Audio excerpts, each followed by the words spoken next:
It is your prisonplanet.tv memberships that fund so much of what we do here on this operation. And then we're more than happy for the TV show after it's aired live, then be leaked out onto the web to tens of millions of people. That's our goal.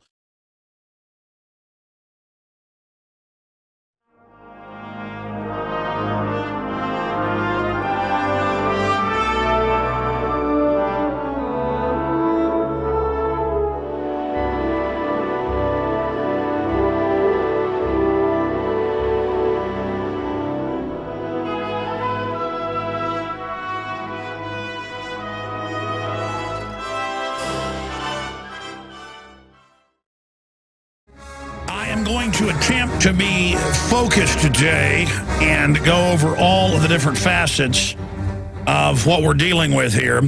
The election of 2012 here in the heart of the global world government empire, the former United States, is in full swing.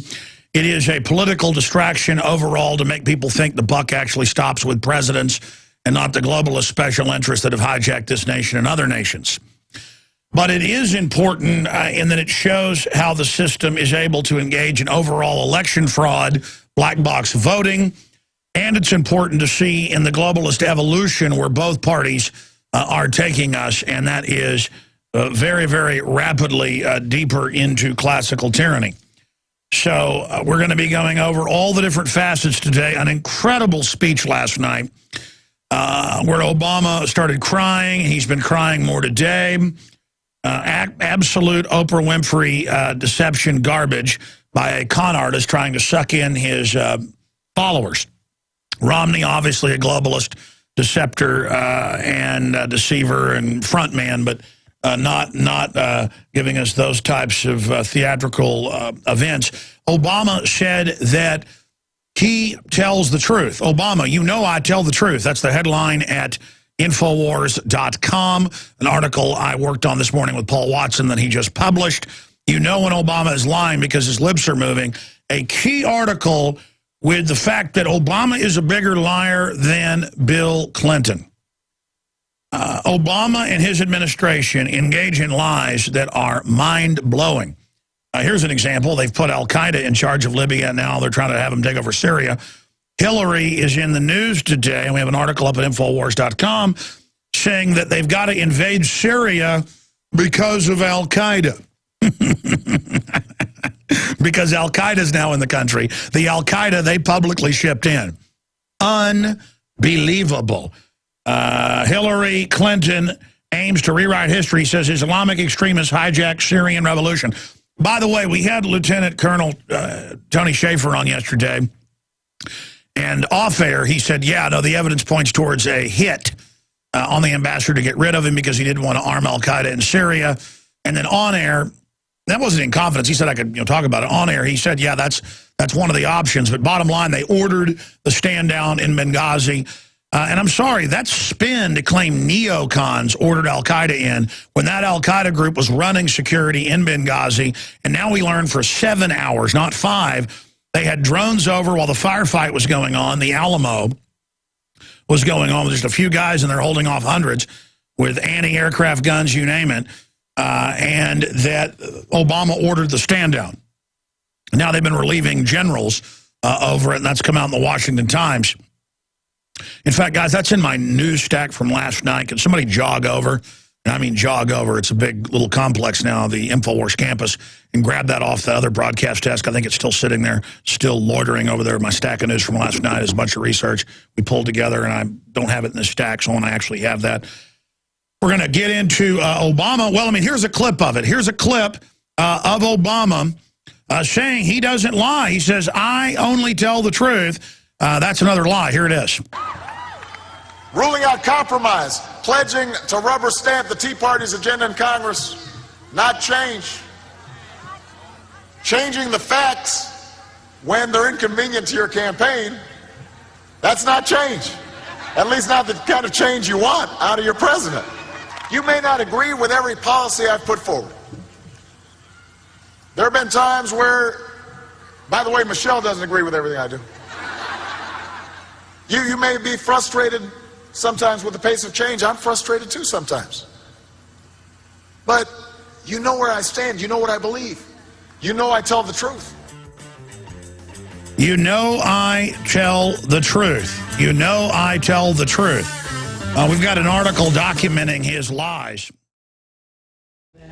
Welcome, ladies and gentlemen. It is election 2012. It is, of course, the 6th day of November, 2012, and we're going to be here for the next 3 hours, and then I will be back tonight, 5 Central to past midnight, with the entire crew behind the scenes, people like Chris Alanese and CJ and Dan Badandi and Rob Dew and Aaron Dykes and Rob Jacobson and everybody in our operation that's behind the scenes that you don't hear about a lot. And then some of them also have double duty as reporters, Jakari Jackson, David Knight, Darren McBreen, Marcos Morales. The list just goes on and on. Melissa Melton, Paul Watson, Steve Watson. I don't want to start the broadcast here thanking the crew. The point is that they are working their butts off to really analyze and track what's happening. And the accelerated talk of rioting if Obama loses, the different Democratic Party operatives putting out videos calling for U.S. cities to be burned. Michael Moore, of course.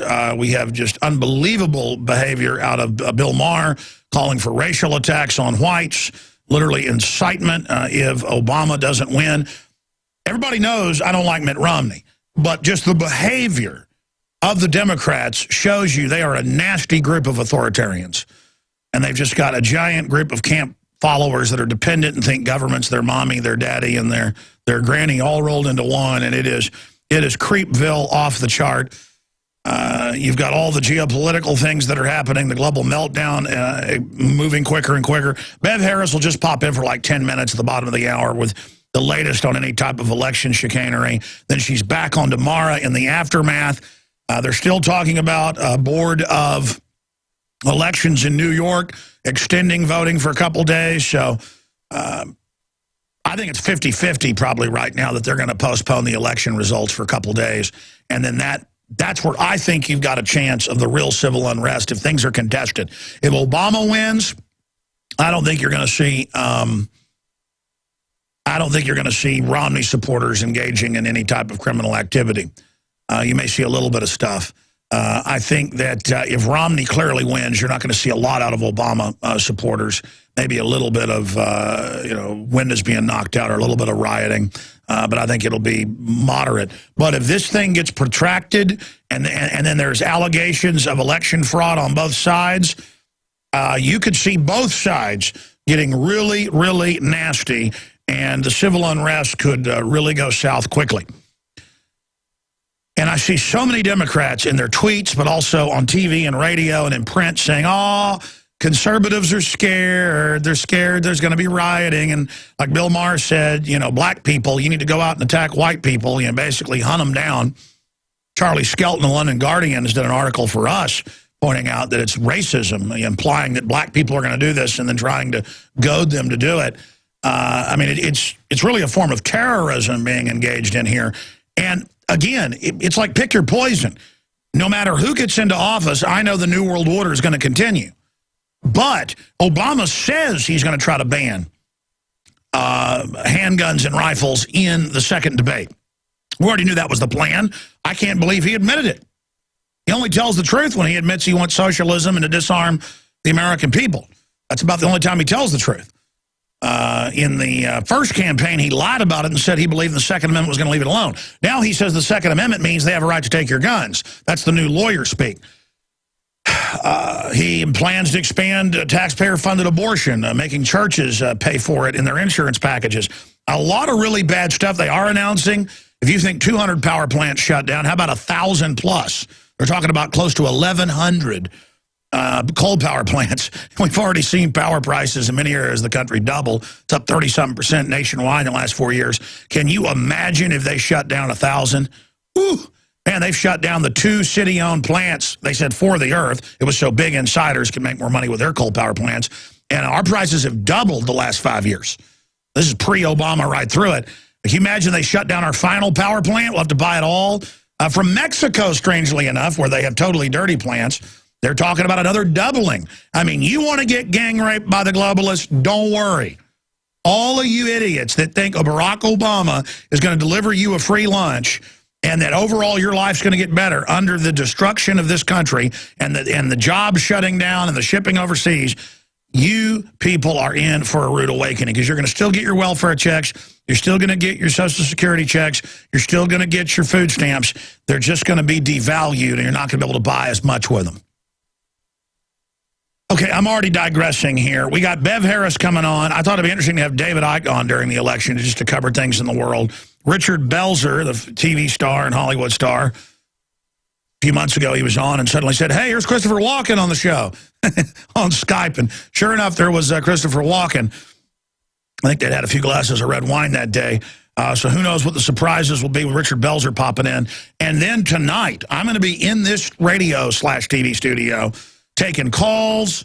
We're going to have Gerald Celente on at 5 o'clock Central, Max Kaiser, Wayne Madsen, Paul Craig Roberts, Lou Rockwell, Nomi Prinz, Webster Tarpley, and others. And tomorrow we're going to have special coverage. If you go to Infowars.com or PrisonPlanet.com, if you're a radio listener, you'll notice it's not the world map now as the header of the online newspaper. It is a world map with just the U.S. on it and big red curtains like a puppet show with Obama and the other side of the coin, Romney up there as wooden puppets or ventriloquist dolls. So that is up there on the site.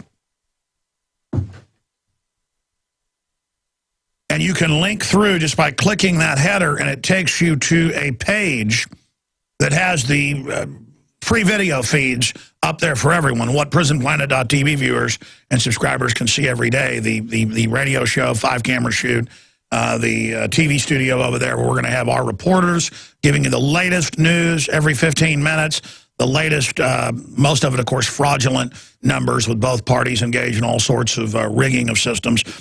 So it's a battle, like a football game over who can cheat the most. And so we're going to be tracking all of that, the Senate races, the House races. We're also going to have reporters in Austin, Texas, out on the street with live video feeds back to the studio, interspersed with a guest. And, yes, I will also take some phone calls. In fact, I want to open the phones up here for people specifically that have seen election anomalies. Or if you had no problem voting, if it was all quick and easy, then you call in with your 30-second comment or a minute comment if you need to elaborate on any type of fraud. I've talked to people here in Austin where they want to have University of Texas have us now pay property taxes directly to them when they're worth over $500 billion plus. It's unbelievable.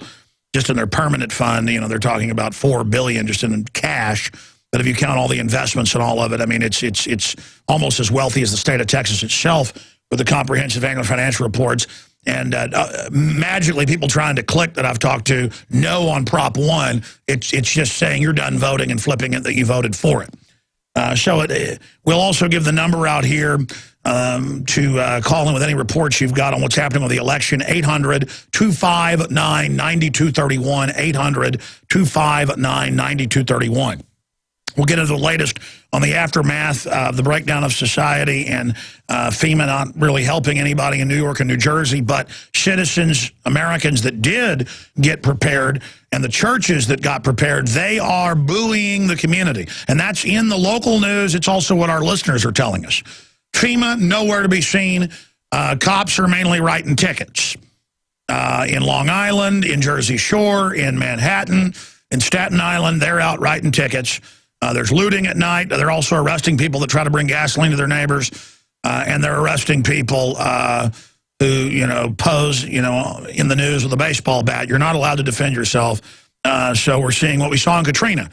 If New Yorkers had guns to confiscate, the police would be coming around confiscating their guns. Now, most police departments aren't like that, but New York, Chicago, and places like New Orleans, I'm sorry, they are criminal run. No one can deny that. It's well known. Now, let's go out to break with this clip. When we come back, I'm going to cover it It's a very important article by myself and Paul Watson up at Infowars.com. Please retweet this. We've tweeted it out at Twitter.com/RealAlexJones. You can follow us there. Obama, you know I tell the truth. And it goes over all of it here where, well, let's go out to break. Or let's just play this clip again from last night where he's crying, saying, you know I tell the truth. I don't flip-flop. Here it is. Out of your president. You may not agree with every policy I've put forward. There have been times where, by the way, Michelle doesn't agree with everything I do. You may be frustrated sometimes with the pace of change. I'm frustrated too sometimes. But you know where I stand. You know what I believe. You know I tell the truth. You know I tell the truth. I mean, is that some kind of sick joke? I won't hire any lobbyists, hired more than anybody ever had in history. I won't have any signing statements, broke Bush's record, first year he was in office, which is, he's claiming is law. He can change the law right there, which he can. Can veto it or not veto it. Said he closed Gitmo, didn't. Said he didn't torture, didn't. Said he was against the NDAA when his people wrote it, and then said he wouldn't sign it and did sign it. You want me to just keep going on with this? We're going to cover his lies, his flip-flops, and sure, Mitt Romney does it too. But Mitt Romney has never got up and said he's never changed his views. He tries to twist why he's changed them. Obama just says he's never flip-flopped. You know, that's the thing about these wars. We think we're winning these wars, but the foreign mega banks that run Europe, run England, run the United States, run Scotland, run Ireland, both northern and southern, that run New Zealand, that run Mexico, they are sucking our energy out and empowering their world government while destroying our national sovereignty and destroying our individual sovereignty and training us that we have no rights, that we're basically slaves. And more as I people watch and study the science, the general public is like a bunch of lemmings. This morning I was exercising down at Barton Springs, and when I came out, there was like 20 school buses pulling in, I think for some big band event. And the school buses were parking, but parents were also there with their own cars getting their kids out. And I was going like 2 miles an hour, and these people in the middle of the big street would just walk out in front of a car. I see people walking their kids to school who will get on a major highway and walk on the white line while giant trucks are 1 foot away from them. But then they're scared to death of imaginary Al-Qaeda, or they're scared to death of another citizen having a gun, but they have no sense. And you look at the looks in people's faces, they have the look like when somebody's watching television, has their mouth hanging open, and are in a trance, because they are in trances. Medically, the IQs are dropping across the West. You can look this up for yourself. The brain waves are dropping. That's what the new issue of InfoWars magazine is about. And we have to understand, folks, that we're in a lot of trouble. Also, if you look at the video of the people behind Obama that's up at Infowars.com, in the article, Obama, you know I tell the truth, close quote, that's the headline. They all have these shining smiles on their faces and are all looking at Obama and feeling real satisfied. You can tell, almost crying. They're so energized with reflected glory. So they're looking at a puppet who they believe is on their team, and they're feeling powerful because the guy that runs the country is on their side. It's the same thing with supporters of Mitt Romney, by and large. I mean, it's one thing if you say somebody's a lesser of two evils and support them. That's bad enough. But if you really think the buck stops with these guys, that's what this whole pageant is about. So you think the election's real, so you don't realize it's all a facade, so you stay in the system. Then people ask, Alex, you expose the left-right paradigm, but you talk about left and right. Well, because there is a left and right within the left-right paradigm, within that box, and you've got to communicate to people. We've probably gotten another 50 affiliates or 40 or so the last 6 months. We got a lot of new listeners who wouldn't even understand what I was talking about if I didn't use these terms. And there are differences between the two, but only within that system. I'm trying to get people to look outside that system. But there is political power within talking about the system as it is within the box to get people's attention to then use it as a teaching moment to expand outside the box. And that's what I do. I go into the matrix to get people out of the matrix. But I am in the matrix and I'm outside the matrix. I am in the world, but not of the world, of this fake construct. I'm in the real world. I'm in the real universe. Okay, and that's what I seek to get other people to tune into, is that it doesn't mean I have some ultimate truth or some utopia. Quite the contrary. Being in the universe is getting away from the cruddy politicians and their lies and stop identifying with them and stop buying into the system, and then stepping back and going, whoa, look at the universe around me. Look at the wonderment around me. Look at how incredible the world is. Look how much good there is. And not letting Madison Avenue make you feel inadequate so they can sell you slavery.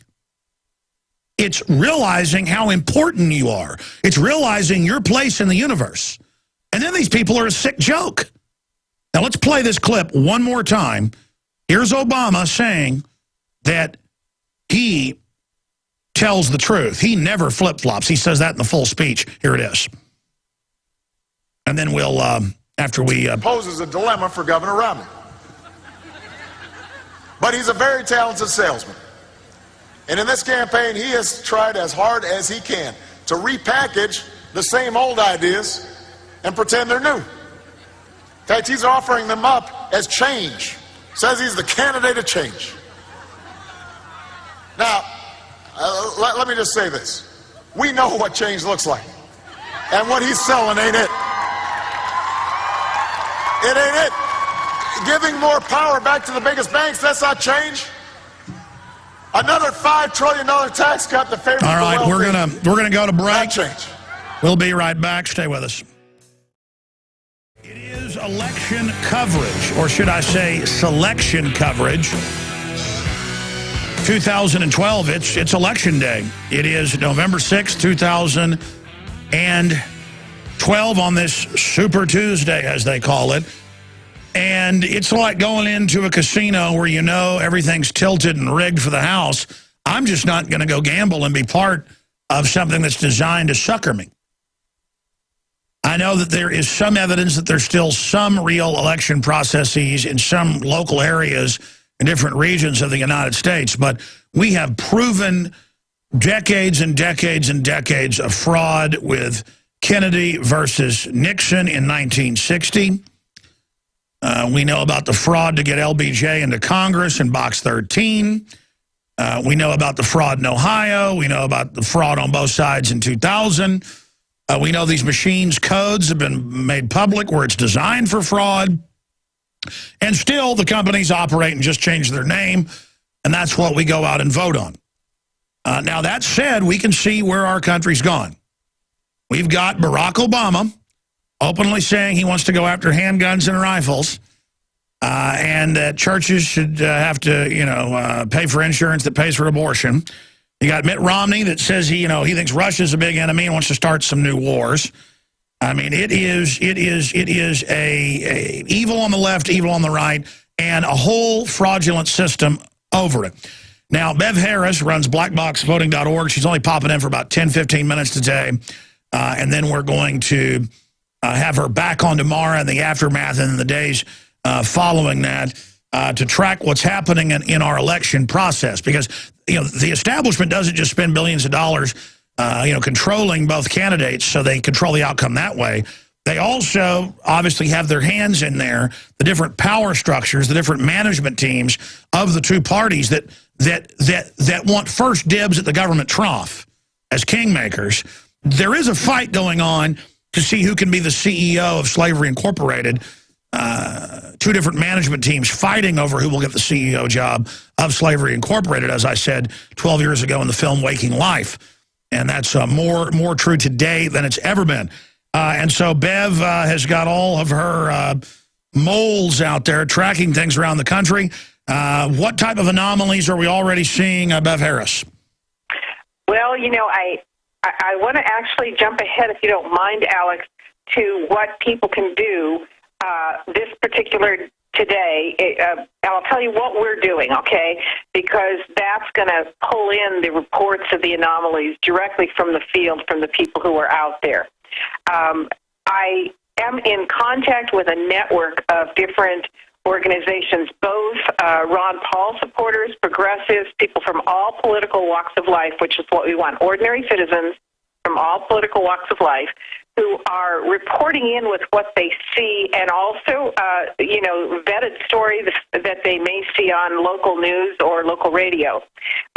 There's 3 different places for them to report it, and then what I'm doing is then pushing it out again to more media sources. So if you're a Facebook fan, there's a Facebook page that's very active called Occupy Elections. There's also the Black Box Voting Facebook page. There's also Watch the Vote 2012. And we have people monitoring those pages. So if you post on those pages, we've got people monitoring those and kind of distilling out the cream of the crop and getting it to me. There's also, if you want to make sure it's permanently archived, because, on Facebook it just sort of rolls off the page and then you never see it again, on blackboxvoting.org, there's a button at the top that says go to your state, and you simply push that and go to the location where it happens and post it there, and it will stay there for years so that people can track what's happening in different places. And then what I'll be doing is taking the most important information and feeding it right back out to the media, like you, so that we can start having a method of flowing this information more systematically. Because I feel, as you mentioned yesterday, we're getting close to the tipping point with American public's awareness. And so we need to get the information out there as efficiently as we can this year. Again, Bev Harris is our guest. I've got a bunch of special guests tonight: Gerald Celente, Max Kaiser, Wayne Madsen, Dr. Paul Craig Roberts, Lou Rockwell, Nomi Prinz, Webster Tarpley. But we've got some spaces in there tonight, Bev, so I hope that we can, if there's some breaking news, we'll be tracking blackboxvoting.org, showing it on the TV transmission. Right. But hopefully you can pop in. Pick up the phone and call me if you got a slot that you want to, and I'll see. Of course, I'm really busy, and I've got not just media, but I've got all kinds of. Sure, you got to track it. Sure. I'm just saying, if there's any big breaking news, we'll be touching base with you. Give me a call. I'd be happy to jump on if we can. If we can match up our schedules, sure. Synchronize our watches. What about the classic thing of people showing up on even local elections? We're seeing this, and trying to vote no on a bond proposal, but it votes yes instead and just says that's your vote. Yeah, that's a programming. It's a feature of the programming. I don't care what the voting machine vendors say or the election officials when they say, it needs to be recalibrated. No, it is only doing what it's programmed to do. If you show up and you vote no and it says yes on the screen, a programmer has put in there to report the wrong result. And sometimes if you override it several times, then it knows, okay, this person means this. But that's a classic symptom of a corrupted voting machine. And just to be clear, they don't have to steal it every time. They have it programmed to shave what it needs. So most people are like, hey, it worked fine for me, but then only certain people does it do that to.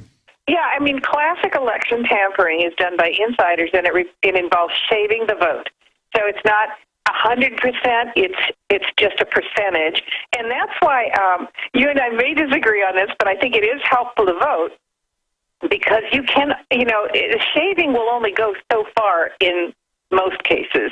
And you can override that if enough votes show up, or if it's stronger than the person who put in the algorithm expected it to be. Well, sure. This is a complex issue. People say, Alex, you're saying go out and vote, but then you're saying it's a fraud. Well, even if it's rigged, I don't have to go in a casino that's rigged, but my country's been taken over by foreign banking cartels that publicly brag about it, who've been caught in all these other frauds and fractional reserve banking and selling bad derivatives that they knew were scams. And so by voting and being involved, from what I've read and what you've said, it's very hard for them to steal a landslide. Also, you're now engaging, and you're in there to continue to report on the fraud you're seeing, and we're gaining headway in the polls. As you said, 80 to 90%, depending on the poll, now know the fraud is real. 10 years ago, it was the opposite number. And so we engage them over and over again to discredit their fraudulent system and restore the system. And just briefly, and then we'll get an update tonight, a bigger update tomorrow, Bev Harris, and we'll be following blackboxvoting.org. what would be a good election system that's pretty much bulletproof? Well, you have four things you need to be able to authenticate: who can vote, who vote, the counting of the vote, and the chain of custody. So that's the voter list, the poll list, the counting system, and the chain of custody. Ideally, you want it counted in public, by hand in many cases. It doesn't matter if it's by hand. It has to be a method that's in public. So it's not the mechanism that counts. In public, before it travels anywhere. You don't want votes that are out of the public eye. You don't want them traveling from place to place before they're counted. And you need to be able to know who voted and who's able to vote. So it's not really as complicated as people make it. You know, pretty much all election fraud falls into those four categories. And it's not like they're going to limit themselves to one category to tamper with an election. They'll do whatever works and whatever they get access to. Sure. I mean, it's real simple. Correct me if I'm wrong. You have clear ballots, paper, at the smallest little precinct unit.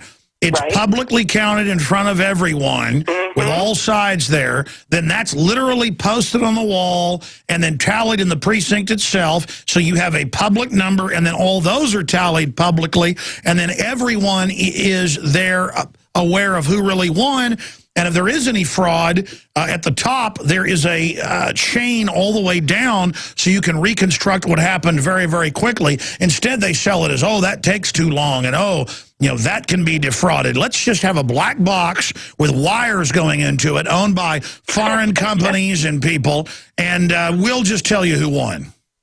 Yeah, and by the way, if people are going out, the best time to go out and observe and catch them in the act, whether you voted or not, the best time is immediately after the polls close, okay? Because that's when the stuff happens. At the polling places, they're tallying things up and running results and sticking ballots in boxes and deciding what they're going to put seals on. And at the central tabulation facility, they're bringing everything in. And if you go and videotape, and they tell you you can't, then what you do is you videotape them telling you you can't. Videotape the obstruction to your right to observe. If they get, they get aggressive, I guess, sit down, keep your voice low so that they can't possibly misunderstand and claim that you were being aggressive. So you just sit down, lower your voice, modulate it, and capture them on video being obstructive to your right to oversee.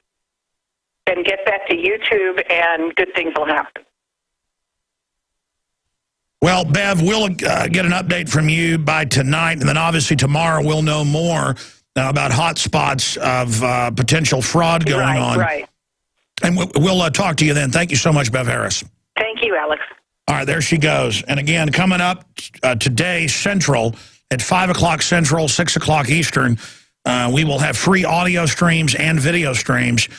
Infowars.com, PrisonPlanet.com, and PrisonPlanet.tv with our real live election coverage. And so please go to our Twitter account, twitter.com/RealAlexJones. Send that address out to everybody and let them know that we're going to have live updates there as well, and that there on that site we have links to the free audio and video feeds for everybody. And our AM and FM affiliates across the country, they're obviously going to have their own local coverage. But if they would like to dial in and carry any of our coverage, any pieces of it or all of it, obviously our affiliates are more than welcome to pick up Gerald Celente, Bev Harris, Max Kaiser, Paul Craig Roberts, Lou Rockwell, Nomi Prinz, Webster Tarpley, and so many others that are going to be on with us 5 o'clock Central to midnight. And we'll probably go past midnight. I think 10 hours on air will be enough for me. And some of our other reporters will probably take over at that point. They'll also be reporting for us as well. We're going to be going back and forth between the two studios we've got. We're building more studios right now here at the InfoWars headquarters, here at the InfoWars campus. Believe it or not, we need them because we end up using the voiceover equipment, the video editing, all of it in the two studios. Even though we have other workstations, we just end up needing more spots to put out more because there's so much news and the globalists are moving on so many fronts. Every time we engage the globalist, we have victories.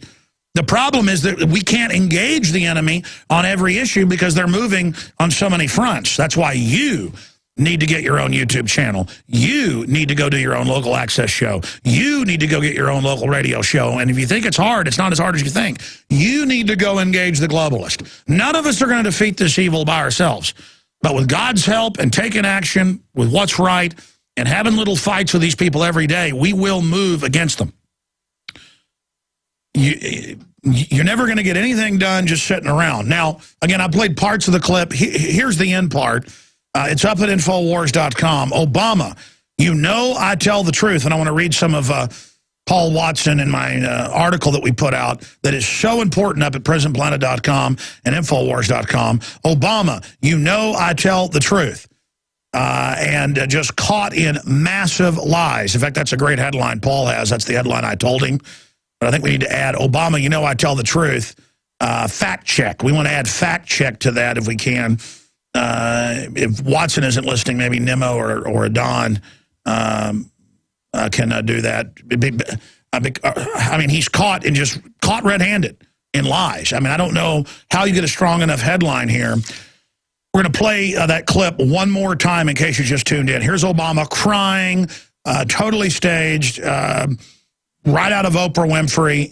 In the same speech, he started crying. I mean, this is absolutely asinine. I mean, sometimes I talk about abortion and I'll get a tear in my eye because I start thinking about my children and what if they would have been aborted. It really shakes me up. People say, oh, that's fake. But let me tell you, Obama doing this, maybe it's real. Maybe he's crying thinking he's about to get kicked out. Because, again, I don't like Mitt Romney either. But Mitt Romney, this is the one reason I don't hate people that end up voting for Mitt Romney. Because I understand you're hitting the reset button. I didn't hate people that voted for Obama. I said, I hope he does something better. It's like a man who's being held underwater. You just want to get to the surface.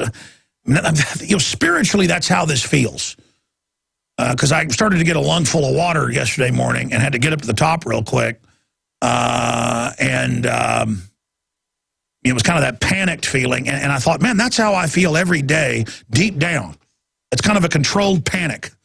That's what you have on the show. I think it's why we're so successful, is because we're real and people are picking up on the vibe that you're feeling as well. It's not fear. It's not even anger. It's, I want out of this. I want my leg out of this bear trap, okay? I want this to stop. I want freedom. I want prosperity. Obama's not facing re-election if he gets re-elected. And my gut tells me Mitt Romney and the people that run him are dangerous. But my gut tells me that the Obama folks are going to go for a full takeover if they get in. And maybe that's what has to happen. Maybe that's good. Again, just whatever happens, I'm going to do my best exposing these people. Here's this clip one more time. At least not the kind of change you want out of your president. You may not agree with every policy I've put forward. There have been times where, by the way, Michelle doesn't agree with everything I do. You may be frustrated sometimes with the pace of change. I'm frustrated too sometimes. But you know where I stand. You know what I believe. You know I tell the truth. Our TriCaster that we use to do video is quite a piece of equipment. So I started playing another clip before that. We're going to have to get something else. And that's part of the studio upgrade that we're doing right now. But that means we actually have to do it. We actually have to get something in there that works. This is a big show. 3 million people a day. We kind of just, the definition of insanity is doing the same thing over and over again. And I guess the buck stops with me. So it's really my fault. And I will pledge to you it's not going to continue. All right. Again, you just heard Obama right there saying that he doesn't lie to you, that he always tells the truth. So we're going to go to break, and I'm going to come back since you heard that, and we are going to get to, on record in this Paul Joseph Watson, Alex Jones article, what he's really done. Then we're going to get into the latest with the hurricane and the latest with the election and all sorts of calls for more violence. We could see some pretty wild stuff tomorrow if Obama is not elected. It's all rearranging deck chairs on the Titanic, but it is quite a spectacle to behold. Stay with us. So Obama, he says, I tell the truth. Yeah, the attack on Libya and Syria is peace bombing. The drones radically expanded is peace bombing. The waterboarding and torture is peaceful. The hiring nothing but lobbyists when you promise not to. That's not lying. During a campaign event in New Hampshire last night, Barack Obama told an audience of his supporters, "You know I tell the truth." Here are 10 flagrant examples of where Obama has not told the truth and, in fact, has lied to cover up his own administration's failings or as a deliberate act of deception. As part of the 2008 campaign pledge, Obama promised to close down Guantanamo Bay. The Obama administration not only failed to close the infamous prison camp, they expanded its use to a larger torture camp to actually create al-Qaeda patsies.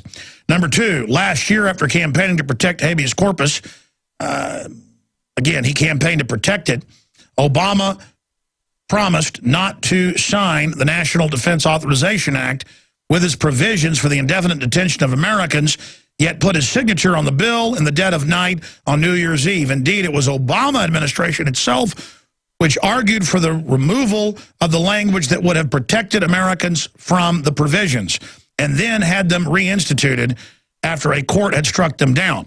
He's still fighting to keep it in place while claiming he was against it. Just total deception, counting on you not paying attention and being stupid. Number 3, Obama has lied time and time again about Operation Fast and Furious, the program which saw guns delivered directly into the hands of Mexican drug lords. Obama told a national television station the program had begun under Bush, when in fact it began under Obama's watch in October of 2009. And we have links to all those documents. Number 4, emails sent shortly after the incident, as well as CBS 60 Minutes interview from September 12th, prove that the White House knew the assault on the U.S. consulate in Benghazi was a premeditated terrorist attack by guys they'd hired. Yet the administration spent over a week claiming the incident was a protest against a YouTube video. Number 5, as part of a campaign pitch, Obama promised to not use signing statements as a way of doing an end run around Congress. Obama has issued no less than 19 signing statements since he took office. In 2010, Obama said, "We've excluded lobbyists from policymaking jobs or seats on federal boards or commissions." Not only have dozens of lobbyists had regular access to the White House, but Obama has hired over a dozen lobbyists, breaking a campaign promise to ensure that lobbyists don't find a way into the White House. Number 7, as part of efforts to bypass congressional authorization of the war on Libya, Obama gave a speech in which he promised there would be no boots on the ground in Libya. That's a quote. The promise was broken within 4 uniformed military personnel were sent to Libya, in addition to widespread reports that U.S. Special Forces had arrived in Libya months before the overthrow of Gaddafi. Yeah, it was actually thousands of U.S. troops, but Paul just links to one article. Under Obama, number 8, under Obamacare, Obama claimed that there would be no state-funded abortions. It later emerged that federally funded abortions would be expanded under Obamacare. And yeah, he's going to make churches pay for him. That's so sick. Number 9, in 2008, Obama promised no more illegal wiretapping of American citizens. Just months after he took office, Obama expanded Bush's warrantless wiretapping program to journalists and others. The invasiveness of illegal wiretapping is worse under Obama than it was under Bush, as Chris Hedges has pointed out. Number 10, before the passage of Obamacare, Obama claimed the bill was absolutely not a tax increase on all Americans. When the Supreme Court rubber-stamped Obamacare, they were only able to do so by classifying it as a mandated tax. Yeah, the IRS runs it. Otherwise, it would have been unconstitutional. Tell the truth, Obama doesn't know the meaning of the word. We'll be right back. Stay with us. All right, ladies and gentlemen, thank you for joining us. I'm Alex Jones. This is part of our continued live coverage of the globalist selection of President 2012. It doesn't mean that people shouldn't vote. It helps to expose fraud in different areas. It helps to sometimes even not have fraud in some areas and get people into office who are patriots. But we are going to be taking calls throughout the broadcast today. David Icke's coming up. We also have Richard Belzer coming on. And then, of course, I'll be back on tonight, 5 to midnight, with a special radio/TV transmission, 5 to midnight Central. And you can find all that information at Infowars.com, the free audio streams, the video streams, all of it. But right now, let's go to some calls. Matthew in New Jersey. What are you seeing with voting in your area, Matthew? Hi, Alex. Yes, sir. Hey, I just got out of the voting polls for, I just voted for Gary Johnson. And everyone's down there, all got their 7-Eleven coffees. You know, everyone's got their Romney cup or their Obama cup. I don't know if you know 7-Eleven, they got this, you know, who are you going to vote for? thing, and they don't have the Johnson cup. I got a green cup, and I put Gary on it. But one thing I wanted to talk to you about, I don't know if you heard, on MSNBC, they had a report where Romney's engaging in the niggerization of Obama. And I haven't heard you talk about it. And it's very, very racy. What are you talking about? Well, let's not use derogatory terms there. That's not a FCC term we can't use, but it's, who is saying that? That type in niggerization MSNBC. I'm not racist at all. No, I mean, I know that all they do is try to create racial division in this country. MSNBC. I mean, I don't even really watch them ever anymore, so I don't. Yeah, I just don't see anything on that. So send me a link to show tips at Infowars.com, sir. I appreciate your call. We'll look into that. Russell in Florida, you're on the air. Go ahead. Hey, how's it going, Alex? Worldwide broadcast. How you doing today? Good, good. Just to get what you were just talking about the races, they're failing horribly in Florida with that. I was just out front smoking a cigarette, and a black guy lives just down the street. Came up and started talking to me. Well, yeah, most people get along fine. That's why the media is trying to create all this racial division. Did you try to vote? We opened the phones up for folks to see if they had any problems, anomalies voting. No, I'm not going to vote this year. It's just a crowning of a new globalist king. There's no point in it. I think it's all rigged anyway. Well, you know, I can see not voting for one of the two big candidates, but there's still elections locally, and that's where we need to get in there and get patriots in my view. But thank you so much for calling. Let's jam in one more here. Let's talk to Vern in Wisconsin. Vern, did you go out and vote? Did you have any problems? Yes, I did, Alex, and I'm a blind person, and I'll have to talk to someone later because I know you don't have much time, but I went to vote, and I used a Braille ballot because I refused to use the voting machines. Every time I used them, the handicap voting machines broke down. Now, I went to vote, and usually my Braille ballot is there. I had the lady at the polling place talked to the city, and well, she actually talked to the city before I got there, and she was real upset because it wasn't there. We don't know what happened to it. I talked to the city clerk, and 6 years ago, somebody had called up and said that I did not want my Braille ballot. Well, when I called up and complained about it, they told me to drop the whole issue, that this should not even be looked into. I should shut up. I have not shut up about it. This morning I get there. The Braille ballot is not there. We don't know what happened to it.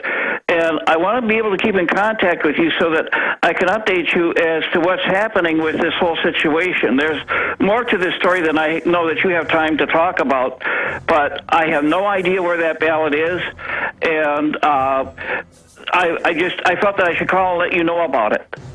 Yes, sir. We're going to continue to track all these different anomalies with calls and more. Thank you so much for calling. We'll be right back with David Icke to get his take on all things geopolitical and to talk about how he packed Wembley Stadium this last week in England. Stay with us.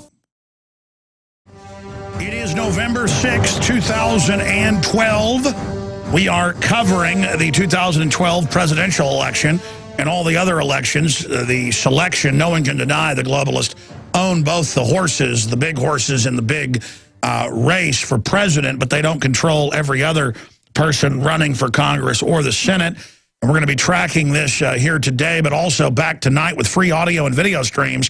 Infowars.com, Infowars Nightly News, continual coverage, special transmission from 5 past midnight. So all total today, I'll be on air more than 10 hours. And then we have our other reporters and crew will probably push past midnight as we track all this, because even though they're puppets, we still have to track this because they're trying to get a race war going. I said that 2 weeks ago, and I hope we can stop it. And I think we will be able to, because people are wise. You know, we've all got basically, you know, spirits, and you've got good people, you've got bad people. You've got people that love good, you got people that love evil. You've really got, you know, different types of mindsets and souls out there. It's not about race or color.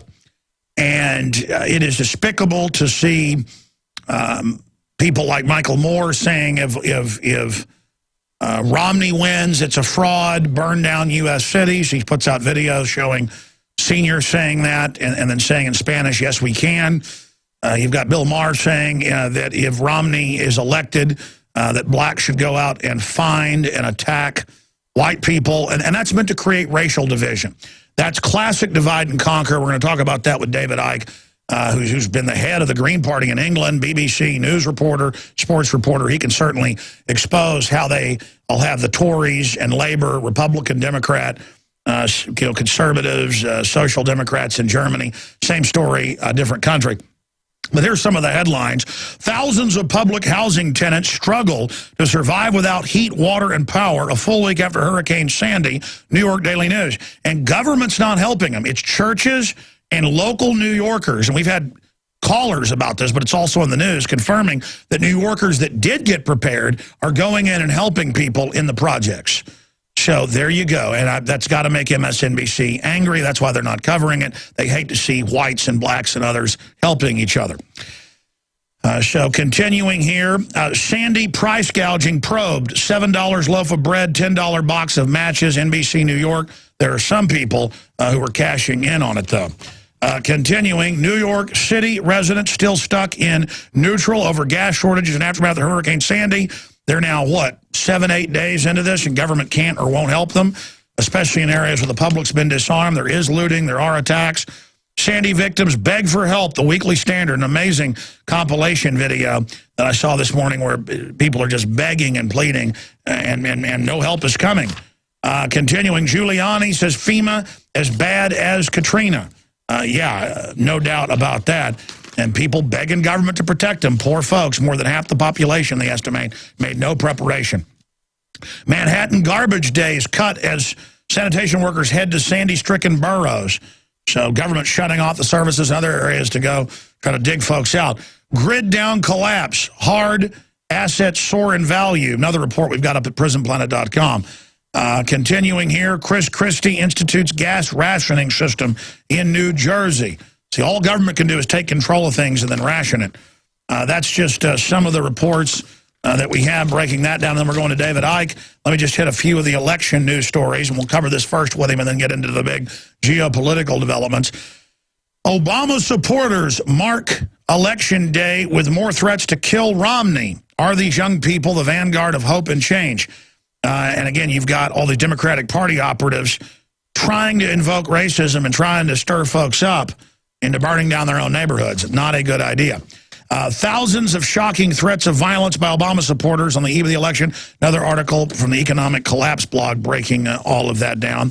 Obama campaign to supporters, don't panic over early exit polls. Yeah, don't worry, the electronic voting machines will save you. Doesn't matter, though. Again, it's rearranging deck chairs on the Titanic. But if it is contested, that's when you're going to see the social unrest. Battleground tracking poll, dead heat, Politico. Again, Romney's ahead in most of these battleground states, but don't think that that means he's really going to win. Who knows? We're going to find out. Even if it is a staged horse race, it's still interesting. Jay-Z substitutes mitt for bitch while rapping at Obama rally. Excuse that term. Des Moines store near Obama rally has message for the Secret Service. We do not consent to our store being searched. It's not that there's anything illegal in here. We just employ several Colombian prostitutes and don't want to tempt you guys. Yeah, since when does the Secret Service sometimes come into whole neighborhoods and want to search everyone for the stupid puppet president? The whole idea is to make you think the buck stops with the president. Bob Dylan predicts Obama in a landslide. We'll get to more of this later in the hour, ahead of Richard Belzer joining us to give us his take on what's happening. He thinks if it's a contested or close election, there's going to be civil unrest as well. TV movie star, also longtime listener, and author writing about government cover-ups and false flags. But we go to David Icke of davidicke.com, who packed Wembley Stadium there in London in a historic event that got front-page coverage in many British newspapers, and I wanted to get him on. I mean, they called him a kook. They called him nuts. They called him dangerous. They called him scum. The issue is I agree with about 98% of what David Icke says, and I know David believes what he's saying, and I know that David has been proven right. I mean, he said years ago on record that Chevelle, that big BBC reporter, he used to work at BBC, David Icke, that David's known since the 90s that Chevelle was part of a pedophile network. Boom, that's all been confirmed. Into the highest levels of government. He's talked about so much more, well, dozens of things that have come true. in the last 20 years that he's been exposing things. He sold, I don't know, is it millions of books worldwide? Former champion goalie, BBC reporter in news and sports, gave it all up when he had an awakening, an epiphany, a Saul of Tarsus moment on his road to Damascus. And he joins us now. David, thank you for joining us. I want to get into the election. We'll also talk about your historic event and more in the 50 minutes or so we've got. We'll get Belzer on at 8 after next hour. But, David, you just heard me go over all these headlines, all these things converging at once, military actions expanding, our government's using al-Qaeda in the Middle East, drones being launched, the world financial meltdown, children being given RFID chips, to wear around their necks to go to school all over the world. I mean, it's like the dam has broken and evil is just rushing in. David Icke, your take on it all. Well, the saddest thing, Alex, is that today in America doesn't really matter that much. I think you got on your website the puppet of choice, and this is what people worldwide need to understand if they're going to get a grasp and a grip on the world that they live in. Because all these celebrities, well, maybe not all of them, maybe not the Jay-Z's of this world, but all these celebrities and all these people that work in the lower ranks of the parties and get pulled out to people that rallies and knock on doors, they will believe staggeringly on the face of the evidence that there's some difference between the person they're supporting and the person they're opposing. And all they are, it literally is like the Pied Piper of Hamelin. He's going along with the pipe and the children are following. Oh, I'm Democrat children. Oh, I'm Republican children. Oh, I'm Labour children. I'm Conservative children. And yet, when you go up the pyramid, up the structure of these parties, eventually you end up with the same people. America is a wonderful example, Alex, but this is what happens worldwide. But in America, you've got the Republican Party, and they're controlled quite demonstrably, not least during the Bush administration, by these people called the neocons, neoconservatives, people like Pearl and Kristol and John Bolton and Wolfowitz and all these people. And then you've got the Democratic Party, and they are controlled by a similar group, which I call the Democons. These are people like Brzezinski, Soros, Rahm Emanuel, David Axelrod. But then you go to the next level, and the Democons and the neocons answer to the same master. So at that point, it doesn't matter, that point in the hierarchy, and by this time you're out of the public arena and you're in the shadows, it doesn't matter who wins because they're the puppet of that always in power grouping, time and time again, decade after decade, and it's happening all over the world. I mean, we've had a guy here, Alex, called David Cameron, who's come in, and there's a satirical magazine in Britain called Private Eye, and some years ago they had a front page which was brilliant, summed the whole thing up. It had a picture of Tony Blair, Labour Party, it says here, and a picture of David Cameron, Conservative Party, and the headline was, World's First Face Transplant a Success, because he's just Tony Blair under another name. And this is what's happening all over the world. And, it's like, we have to look at the Obamas, and we have to look at the Romneys, and we have to look at these people who are put forward to give us the illusion of choice. But really what we need to really look at and really understand is this all-encompassing grouping that controls all of them. Because over the last 20 years or so, I've uncovered this network and how it works, and it's real simple.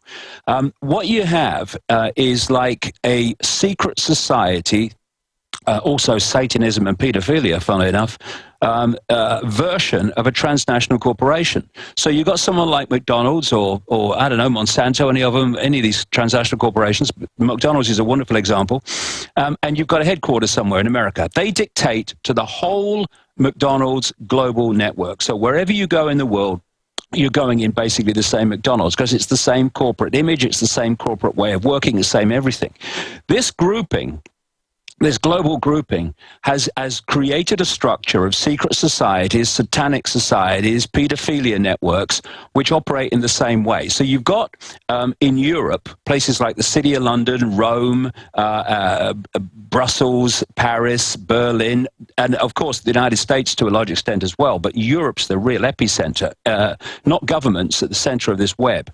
And they dictate to their subsidiaries. So in each country, you've got a network of families, interbreeding families under different names, secret societies, satanic networks, and pedophile networks. And that grouping, they have the job of introducing in their country, their sphere of influence, the centrally dictated agenda. So as I've traveled around the world, more than 50-odd countries in the last 20 years, what you find is the same blueprint in every country. And this is why you go from country to country and you see the same things being introduced at the same time, justified by the same excuses, because it's centrally dictated. So what's happening in America today is that the next stage of the agenda of the grouping that controls America, but is dictated to by this global epicenter, this center of the spider's web, is now deciding. Well, it's decided before, but it's going to officially decide who is going to be its front man for the next 4 years. But that's all that's going on, because the agenda will continue unchecked, because that force that is in the background behind the Republicans and the Democrats is just following the same agenda, election after election, party change after party change. And that's why nothing changes. That's why the same agenda unfolds. David, you're absolutely right. So how do we break people out of this? Because either people are waking up faster and faster, or they're getting deeper into the trance. Well, for me, the greatest statement that people could make today is not to vote.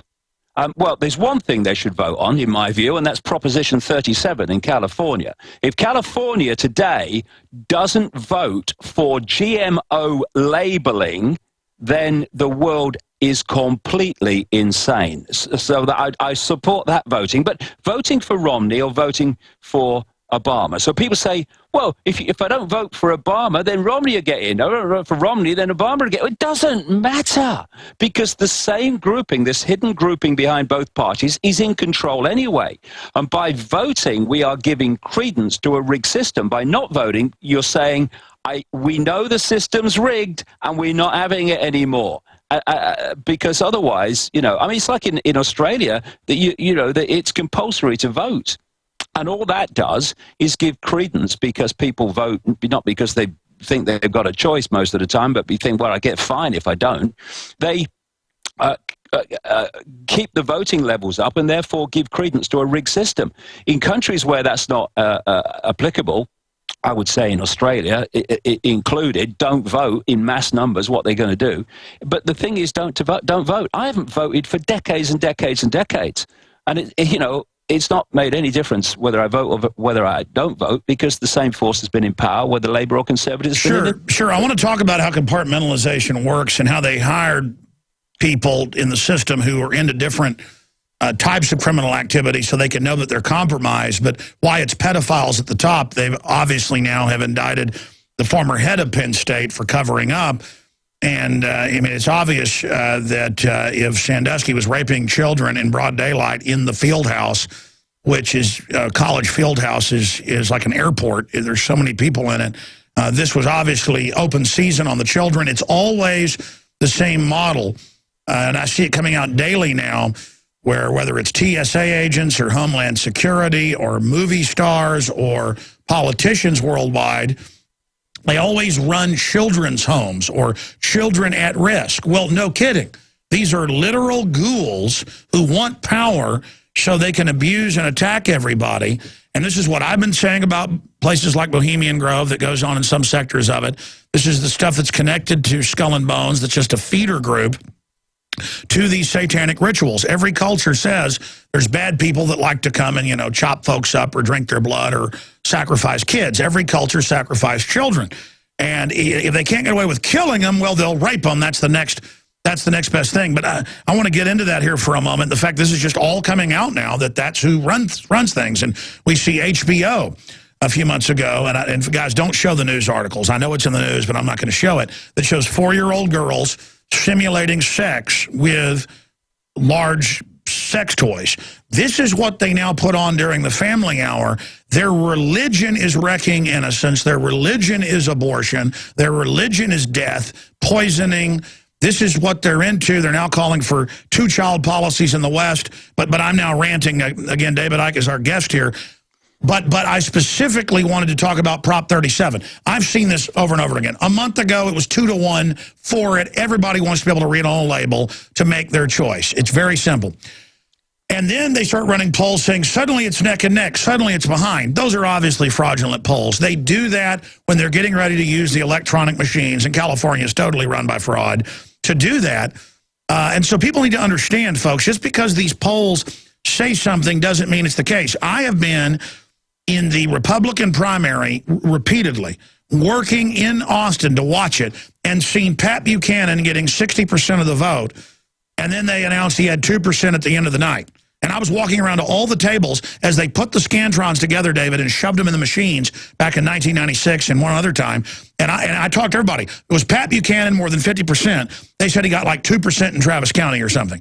I have witnessed it, so people need to grow up and understand that obviously people don't want GMO worldwide. We don't want it here either. You know, the GMO grows where it kills the honeybee. The honeybee can't eat what we're supposed to eat, or the bugs. So David, I'm ranting there, but just on those topics. Well, a few things there, Alex. I'll say as someone that spent an enormous amount of time in America over the last 20 years. But when I first realized, coming in from Britain, which is far from perfect, my goodness me, are you kidding? But when I came in and realized that you had voting machines, and voting machines were being introduced more and more, where you press a button and somehow electronically or through a computer your vote was registered. I mean, I was absolutely horrified. I mean, okay, you're sitting around a table and you say, okay, we're looking for suggestions on how best to rig an election. Well, the best way would be if we had voting machines, because then we'd just rig the computer. I mean, it's like, hello? And it's done on the basis of, oh, no, it's the latest technology. Well, it's technology that is a piece of cake to rig.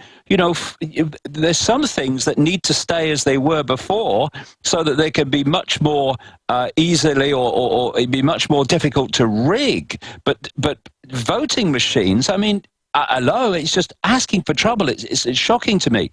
The other thing about Proposition 37 is this is just so simple we're facing here in California.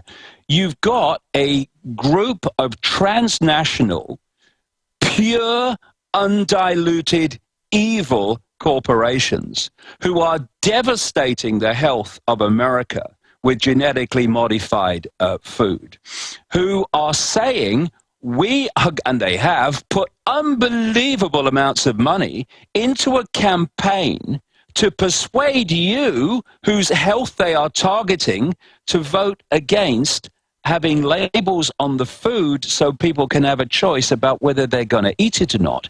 A campaign to stop them saying that genetically modified food is natural. Imagine they make you say how much sugar's in it, but they won't let you know what's in an additive. They just call it an additive, and they tell you how they want to take care of you all day when they knew in the 70s aspartame gave tumors to the monkeys and now is proven to make you obese. David, I have talked to countless people, family, business people, who said, man, I was 40, 50 pounds overweight. I went to Germany, or I went to Austria, or I went to all sorts of countries in Europe, went to Russia, and they said I drank every night. I ate like a pig, and I lost 40, 50 pounds eating like a pig and drinking every day when I was on a health nut here and couldn't lose weight. It's the additives. It's the crud. That's why, because the studies show that GMO across the board sterilizes and makes the rats obese and stupid. Well, that's precisely what it's designed to do. And of course, you've got the growth hormones, which people are consuming, that have been given to the animals. And this crazy idea that this stuff does not cross from crops into people and from animals into people. You know, one of the biggest explosions of health problems is food allergies. Oh, yeah, let's talk about allergies when we come back. Absolutely. Food allergies, and you can look at maps of this all over the Western world. You see that food allergies and the incidences of death from peanuts and now many other things are off the charts in countries that have the highest levels of GMO. And the king of GMO is the United States. Over 90% of our corn, GMO. And the list goes on and on. Now they're coming out with hundreds of other food crops, because you could eat beets, you could eat peas, you could eat rutabaga, you could eat hundreds of things, Brussels sprouts, that weren't GMO. Sure, they're inorganic, they got pesticide on them, whatever, but they're still got some good stuff in them. Not anymore. Everything, grasses, trees, all of it. And here's the deal. When you hear GMO, it doesn't mean splicing two plants together. You know, natural hybridization. We're talking about insect genes in the food. We're talking about animal genes. We're talking about pigs and cows that now have human genes that are going onto your breakfast and dinner table and lunch tables. I track this. I mean, they had human embryo clones 25 years ago and just admitted it a few years ago. This is all light years ahead. I've had Dr. Begich on, how these are binary weapon systems. People say, well, it's hurting the globalists. No, they will put one thing into us, but know that it's something else that activates it. And that's why everyone I know across the United States, almost everyone, gets deathly ill now from allergies, who have lived in certain areas their entire lives, eat the same diets, are healthy, take care of themselves, because you're even breathing during the summer and spring. You're breathing the pollen of GMO now. And a bunch of reports came out in the last 2 weeks in the National Institutes of Health. Aspartame studies, 67% of female rats developed visible tumors at dozens of times. I mean, just massive, thousands of percentage point increases faster than other rats. You can pull up that study. Just type in aspartame cancer. The link between aspartame and brain tumors, what the FDA never told you about artificial sweeteners, natural news, links to the National Institutes of Health. Rat study ties artificial sweetener to weight gain. That's out of Reuters. This came out in 2008, because I just told them during the break, I said, hey, find me those studies. They found studies, other ones here. They just had one last week, National Institute of Health, a big, decade-long university study with rats. Ladies and gentlemen, they fed them the same caloric intake, but gave them aspartame, and the rats got fatter, got tumors, and were dumb, lethargic. Look at the public. We are under chemical and biological and radiological warfare. And who talked about it 20 years ago? David Icke, to cloud your brain computer. It's like throwing up, radar disturbances, so that radar-guided missiles can't come in or something. The globalists are doing this, and it's come out that the Chinese elite, I can show you the articles, the Monsanto factories, their engineers have their own private cafeterias from the workers. They will not eat GMO. All the royalty, randomly pick Dutch or British royalty, randomly pick Chinese government, Canadian government, German government. Type in German elite, eat organic. German elite, get clean vaccine. Type in Monsanto doesn't have GMO in their cafeteria. Type in Chinese Communist Party has secret farms for their food. That's London Telegraph. David, I've got you on here, but you say things that make me rant. In fact, if we can, we try to keep David maybe 10 minutes to the next hour, 15 minutes, and then get Belzer moved up a little bit, because I've just got so much I want to talk to him about. We're in the middle of this election, but I felt like this morning, word of honor, coming in here and talking about allergies and how it's the sign of that we're under chemical warfare. Our immune systems are lowering. Everybody's basically getting the equivalent of AIDS now. Artificial HIV, that's what the studies are showing, is that's what all this is doing to us. That's why cancer is exploding, because our immune system finally just gives up. David Icke, I mean, we're being killed. How bad is the killing going to get? How many of us have to die before people wake up out of the trance that we're being soft-killed, David Icke? Well, I've been saying for a long, long time now, way back into the early 90s, that one of the great prime targets of this whole conspiracy is the human immune system, because it's very simple. You can do this to the body, you can do that to the body, but if the immune system's strong, well, it's got a racket and it's hitting the ball back. But if you can dilute, destroy, and undermine the immune system, then not only can the things that you're throwing at it, you'll manufacture this or manufacture that, get through, but actually so can things that couldn't get through before, like so-called normal things that the immune system will deal with easily. And another thing about the immune system and allergies is that because the immune system is reacting to threats to the body, what I would call threats to the operating system, then if you can put into food things that the immune system picks up as a threat, and my goodness me, where do you start with the stuff we call food today?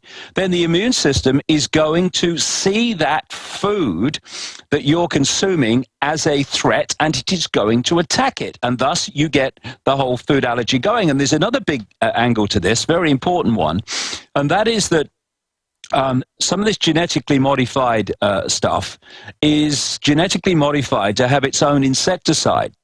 And this insecticide punches holes in the bodies and the intestines of insects, and it's part of the way it kills them. And so because they say, oh no, but when humans consume it, it doesn't pass over. Well, yes, it does, you liar or idiot, depending what level of the structure you're talking from. It does, and what it's doing, it's punching holes in the human intestine. And when normal foods or foods that would have never had a problem with before get through into the main body, if you like, then that's not where they should be.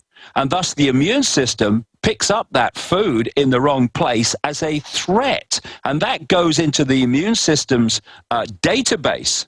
And when the next time you eat that food and it enters the body, the immune system goes, alarm bell, danger, and now suddenly you're immune to you've got a problem with that food, an allergy to that food that you never had before. This is how it's working.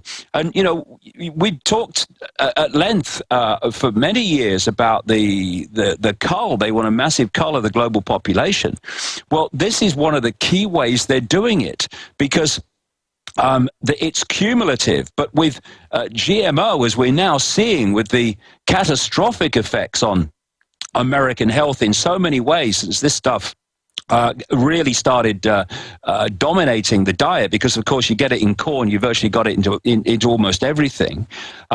It's cumulative, yes, but it's a quickening cumulative, because it's starting to affect people in a very, very negative way faster and faster, because of course once your immune system's undermined by GMO, then it's undermined to be hit by the next lot of GMO and the next lot, and the GMO's getting more and more power over rewiring the genetics of your body, while your immune system is getting battered into submission. This is what's happening. And it's so important. America, they are killing you. They want to kill all of us, or the vast majority of people. But in Europe, although they want the same thing, there's more resistance here, and thus they're finding it more and more difficult to get it in. But that's and by the way, David, like here as well. Exactly, like a military, though.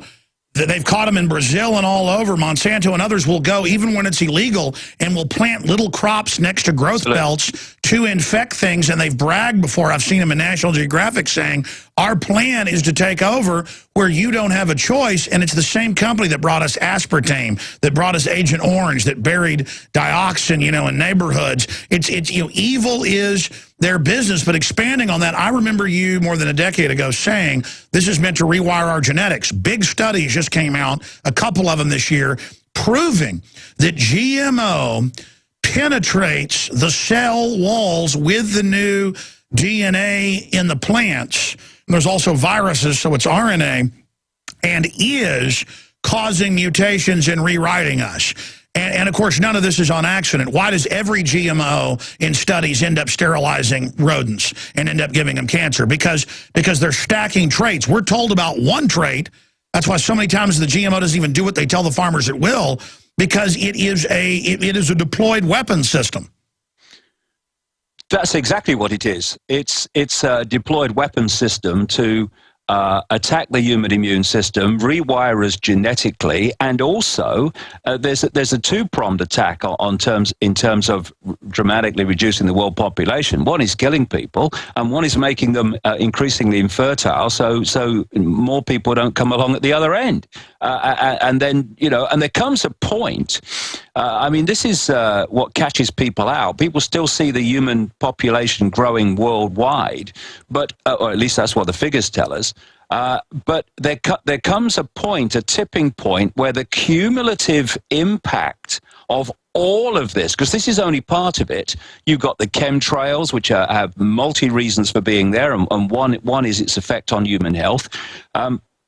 You have the electromagnetic soup that people live in, which is dramatically affecting human health, because we have electromagnetic fields. You distort them, you distort the body, which is an expression of that field.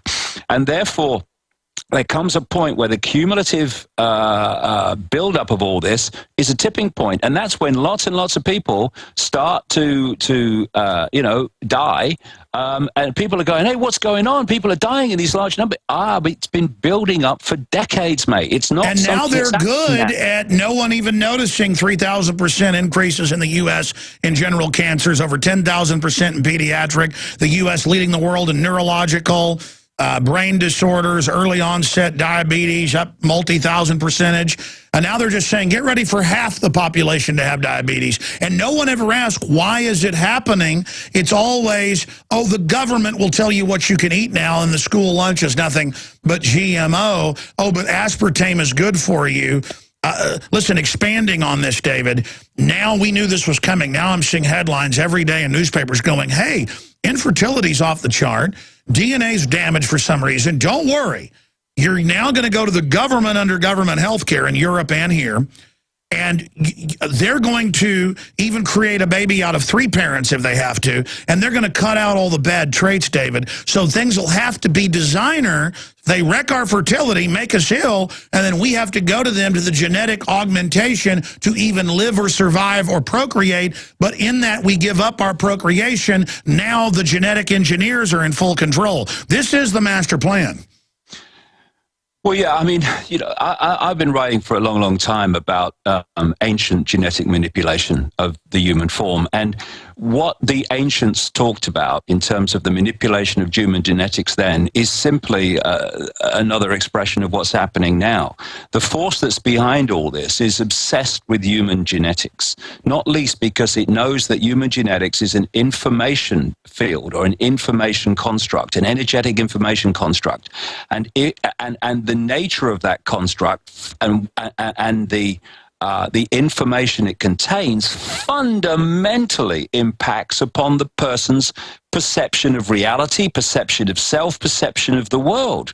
And therefore, they are manipulating this so that we are constantly having our perceptions squeezed and squeezed and squeezed. So we get more, when I say we, the people that succumb to this, they get dumber. The range of things that they're actually interested in and take notice of get squeezed and squeezed and squeezed. It's like having looking out of your eyes and seeing a massive panorama. That's the natural state of human awareness. But suddenly it's getting squeezed and squeezed and squeezed and squeezed and squeezed. And now, instead of seeing a panorama, you're looking down the end of a telescope in terms of what you can perceive, what you're interested in, what you can understand. This is what's happening. And the more that they can squeeze that range of perception, the more they can operate all around us and do whatever they like, and that perception will not see what's going on, because it does. If you're looking through a telescope doesn't have peripheral vision. It has the little dot at the end that you're looking at, and where the conspiracy goes on is in the peripheral vision. So it wants us focused on dots so that we don't see the greater picture of how the other dots exist and fit together. Sure, everything. So concentrate on your game, concentrate on your family, concentrate on your job, concentrate on whatever, but don't have peripheral vision. And what they're doing, Alex, is genetically and through chemical means is that they are also squeezing the range of our perception so that, you know, we're just looking down the end of a pipe, down the end of a telescope, and they can do what the hell television, no one will see it. To a television giving us all these destructive messages. Again, folks, I thought we'd have David Icke on as part of the 2012 election coverage here of Puppet A or Puppet B, so that we could bring some sanity to the insanity. And so that's pretty funny because the mainstream media likes to call David Icke insane. He's probably one of the sanest people I know, and has said some incredibly wild things over the years that turned out to be true, like giant pedophile rings run the British government, and naming Mr. Savelle, which now it's come out was running a giant operation. But notice we're not seeing the more arrest happening. Now, we will get more into the election itself and all the things that are happening and the threats of violence in the next hour. And we have Richard Belzer, TV and movie star, who's also knows about the New World Order and is an author exposing it, joining us. And we will get to some calls. But tonight, 5 to midnight Central, there's free audio and video streams you can get right now at Infowars.com and PrisonPlanet.com. Please send this out to everybody you know and say, hey, you want to get some real coverage of what's going on, you want to break the matrix in this paradigm, go to Infowars.com and PrisonPlanet.com. Now, David, expanding on all this, just briefly, because we're about to go to break, and time always moves so fast when you're with us. What is happening over in England? Because we're having our own pedophile scandal with the children's groups. It's been well known the CPS routinely kills kids and don't even get in trouble here in the U.S. Exactly. I mean, there are so many thousands of scandals came out 5-6 years ago that 3,000 plus kids were missing that CPS had. It was even on CNN, and they found a bunch of them dead. Then the story was shut down. Is this stuff brought out from time to time by the establishment during key blackmailing periods? Because it's always been going on. Why is it surfacing now? Well, I think there may be a number of reasons for that, but between about 1997 and well into 2000s, 2005-06, I did just the most fantastic amount of research worldwide on pedophilia, Satanism, and this whole stuff that we're talking about now, mind control, massively important thing to understand, and why people, including politicians, do certain things. And what I found, Alex, is that, you know, that structure I talked about earlier of the McDonald's type transnational corporation structure and the secrets, the three things, I went into this in detail at Wembley, the three recurring themes that are the cement that hold this whole thing together, and for instance, hold the one-party state together. Stay there. We're going to hear about those three things on the other side with this intriguing interview with David Icke, and he'll explain what interlocking corporations are for those that don't know. Ladies and gentlemen, it's coming out in the news all the time that Homeland Security, FBI, ATF, CPS, TSA, it's the same in every other country. They're always finding dungeons full of toddlers hanging from meat hooks or in cages, and it's always just shut down. The Texas Youth Commission was running stuff like that, and the state police tried to stop it, and they fired the director. I mean, so the good news is the Texas Rangers were good guys and tried to stop it, and they just got shut down. And that's what's so incredible. But David Icke, now more than ever, the real evil at the top is being exposed. So I want you to get into the 3 points that cement all this together, and I agree with you. I mean, you can call it Satanism, whatever you want.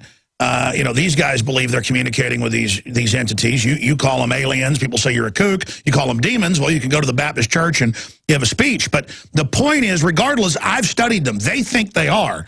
So that might as well be. I mean, you are what you think you are in a way. But, I mean, David, what are the three things that cement it? And what do you make of it starting to come out? Because I know a lot of this is coming out because good people are blowing the whistle and are standing up against it. Well, you know, the reason I talked in the Money Bomb show about the big reason why there's this obsession with sex and abuse of children. It's to do with a much bigger picture. But if we keep it in the level of the political system and the system in general, they are wonderful people, pedophiles, to use in positions of power when you want to control that position of power. Because let's not forget for a second the scale of blackmail that goes on worldwide, whereby once you compromise someone with this, and you are providing their children for them, etc., etc. Well, yeah, you'll keep doing that as long as they keep passing the legislation and pushing the agenda that you demand that they do. Otherwise, they know that in 24 hours or less, you could be completely finished and, in fact, facing a very long jail sentence. So what is happening in Britain at the moment, what is coming out, is classic. And this is not Britain, this is worldwide, but Britain is a massive center of all this because it's a global center of the whole cabal. Jimmy Savile was a BBC presenter, a disc jockey. I don't know what he did, really, but he was a very strange man. But the BBC protected him when he was abusing children on BBC premises, after BBC programs, in BBC dressing rooms and all this other stuff. And it never came out. And he always used to boast that he was untouchable and he could do anything he wanted. Well, the reason he could do that is that it's coming out now. Since a British television program talked to some of his victims, and this great explosion of other people have come forward and said what he did to them. And we're looking at a paedophile of just colossal proportions. But that's him as a paedophile. But the reason he was protected was not that, but that he was providing children for the rich and famous, including royalty. And by the way, that's now coming out that he's best buds with, you know, the top royalty, and he would brag, the reports are saying, that I can do whatever I want, I get things done, and he would call the little kids his little slaves, and now it's coming out that he was also hanging out in mortuaries. I mean, and you look at him, and we'll put him up on screen for TV viewers, if not, just search the term Jimmy Savile, folks, and get ready. A weird, twisted old man with rotten teeth sitting around in his underwear with photos taken on the news in gold jumpsuits. I mean, he is the archetype in the Encyclopedia Britannica next to pedophile, next to demon. I mean, I would imagine Satan looks like Jimmy Savile. I'm sorry, David Icke. Well, the thing is that he was providing children for the rich and famous, and it included royalty.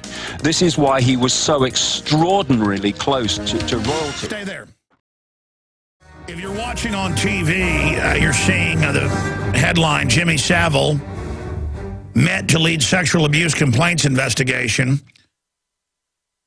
And, of course, you know that is obviously full of operatives for this cult. But if you look at that image, CJ and they're running the board made the point that that's what kids would call the bad man. Little kids would run from this guy, but he helped run the children's charities and would visit them, just like Jerry Sandusky.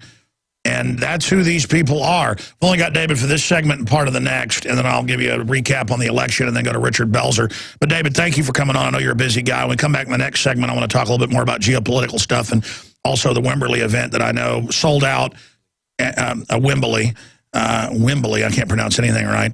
You know, briefly on that, because I want to say congratulations. You really scared the establishment with that. They absolutely gave you front page on a lot of newspapers freaking out.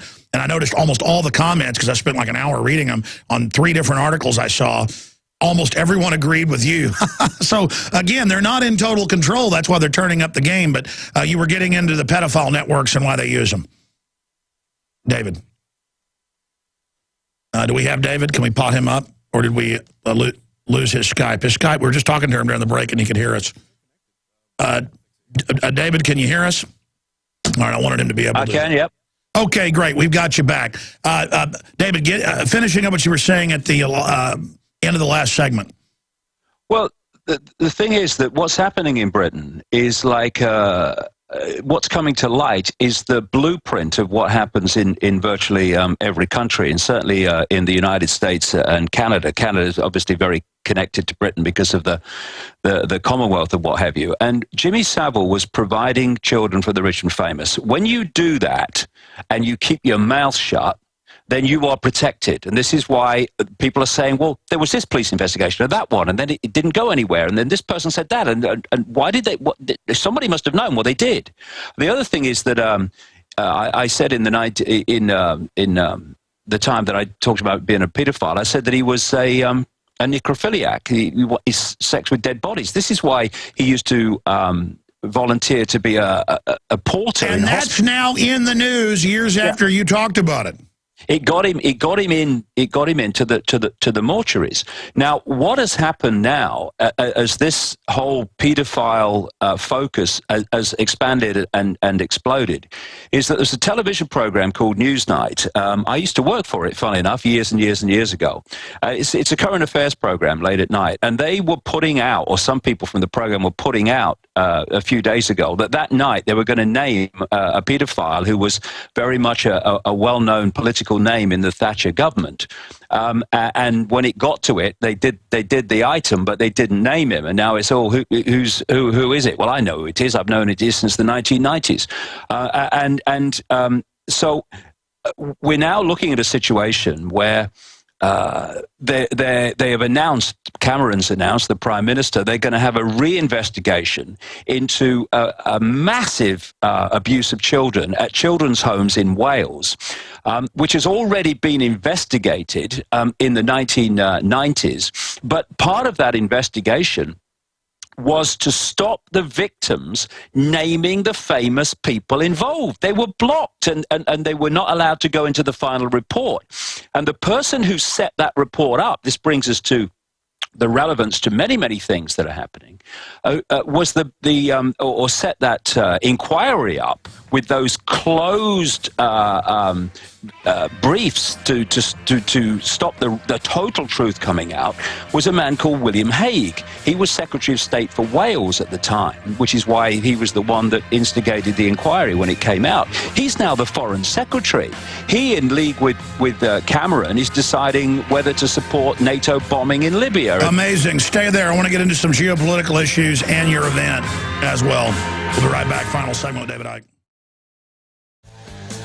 Fittingly, we have David Icke with us there on the line during election 2012 here in the United States, because the very same globalist interest run this country that run England. And if you turn on the news now, you see them announcing we're run by foreign banks, global governance is in charge, world government is here.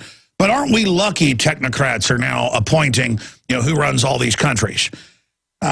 So we need to get past the illusion. Sure, you can get sucked into debating who will be worse or who will be better, but that's part of the illusion. David Icke, who do you think is going to win the U.S. puppet election? I mean, you've worked for the BBC, you've been the head of the Green Party, you've been in the U.S., I don't know, probably 100 times. Does it even matter? I mean, who do you think the establishment is going to put back in tomorrow?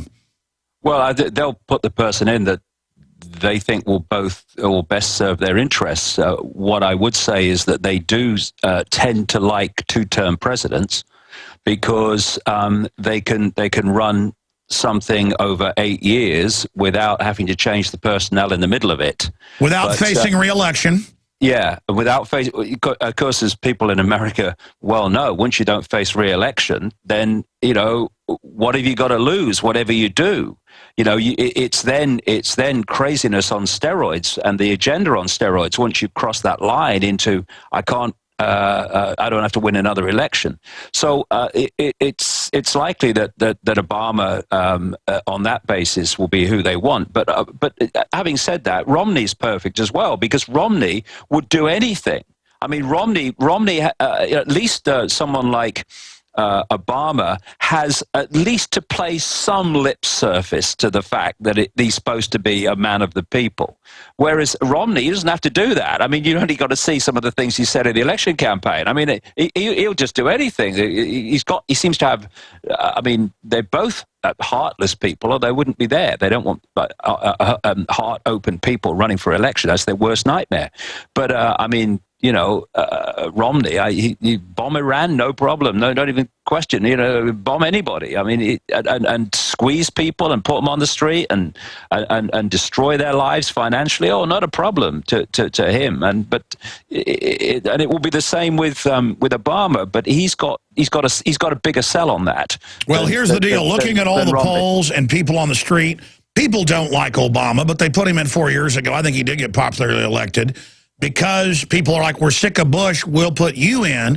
Record numbers of white folks voted for him, you know, also, quote, proving to themselves they weren't racist, showing that they did have racist tendencies. They thought they had to vote for somebody because they were black instead of because they were a patriot or because they were what they thought was good. But I think one reason they may put Obama in, and I said last week that I thought Romney will be the real winner, looking at all the numbers, is because they can divide people along racial lines. Earlier, I was doing a search before you came on because a caller told me about it. N-word, in fact, I'm not going to say it on air, but it was N-word MSNBC. And the guy brought it up and said, what do you think? And I didn't know this had been going on for a month and a half. I went and looked it up. They get on there and call anyone that supports smaller government who's black, they call them an N-word on MSNBC. But the point is that David, they openly now over here say you need to riot if Romney is elected. MoveOn.org puts out videos saying this, showing, you know, old white ladies saying we're going to burn things down, showing old black ladies saying they're going to physically attack Romney. The government lets people on Twitter call for this. I'm concerned. I'm not saying it's going to happen, but they're certainly trying to get some type of civil unrest going, I guess, for further divide and conquer. So that's one more thing they like about Obama is they can say, oh, you don't like government-run health care? You're a racist. Your comments on that, David? Well, yeah, it's like, you know, if you're a conjurer doing a magic trick, then you want people looking in one direction while you're doing the trick bit in another place where where you've diverted the eyes away from. So the more divide and rule that they can create, the more focus, like on this phony war between Obama supporters and Romney supporters and all that stuff, black, white, sky blue, bloody pink, the more they can focus people on that stuff, the more, again, once you focus on something, you've lost peripheral vision. And thus they can do what they like in the peripheral vision, and you're not seeing it because you're so focused on a meaningless fight.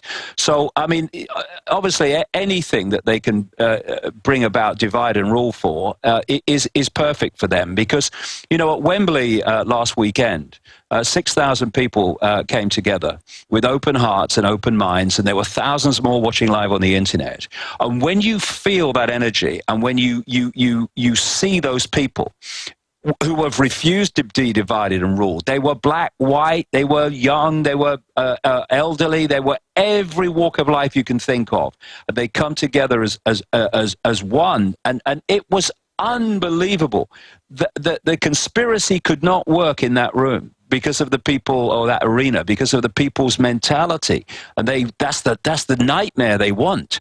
You know, this is why anyone that stands up over the years and said we must come together and love each other, I mean, bang, bang, gone. They don't want that. They want people who they can play off against other people and create war, create conflict, create on all levels of life. That's what they want. And we must stop giving it to them, because if we do, then the whole deal will go on and continue to go on. And I'd say that this, Alex, in the time we've got left, about this paedophile thing back here, this guy, William Hague, the Foreign Secretary, needs to be questioned on why that Welsh inquiry into the massive paedophilia in Welsh children's homes was given the brief that it did, and therefore stopped these kids talking about what happened to them. And this is the big thing: if the police investigation does not knock on the door of Buckingham Palace over this whole Savile and the wider implications that have followed, then it's a cover-up, because the British royal family are fundamentally involved in this, right to the top, right up to the people like Prince Philip and all these other people. Because you look at him, I mean, you put the picture on the screen, Alex. You describe what he looks like. This man is an aging, sleazy disc jockey, right? And he had complete access to the British royal family, and they used him as an official go-between Prince Charles and Princess Diana when they were falling out in their marriage. And now it's come out this week that he was advising Prince Charles on aides to employ. Why is this man so close, or was so close for so long, to the British royal family? The answer to that will bring the British royal family down. Wow, very, very dangerous stuff. And remember you years ago saying this about Savile and many others, and it's just like the Sandusky situation. Happy Valley was a child torture and rape valley in Pennsylvania, and it's just everywhere, because that's the type of scum that wants power and craves it. And that's when you get tyranny. Every culture in every time had the elite demanding your firstborn to be sacrificed to idols.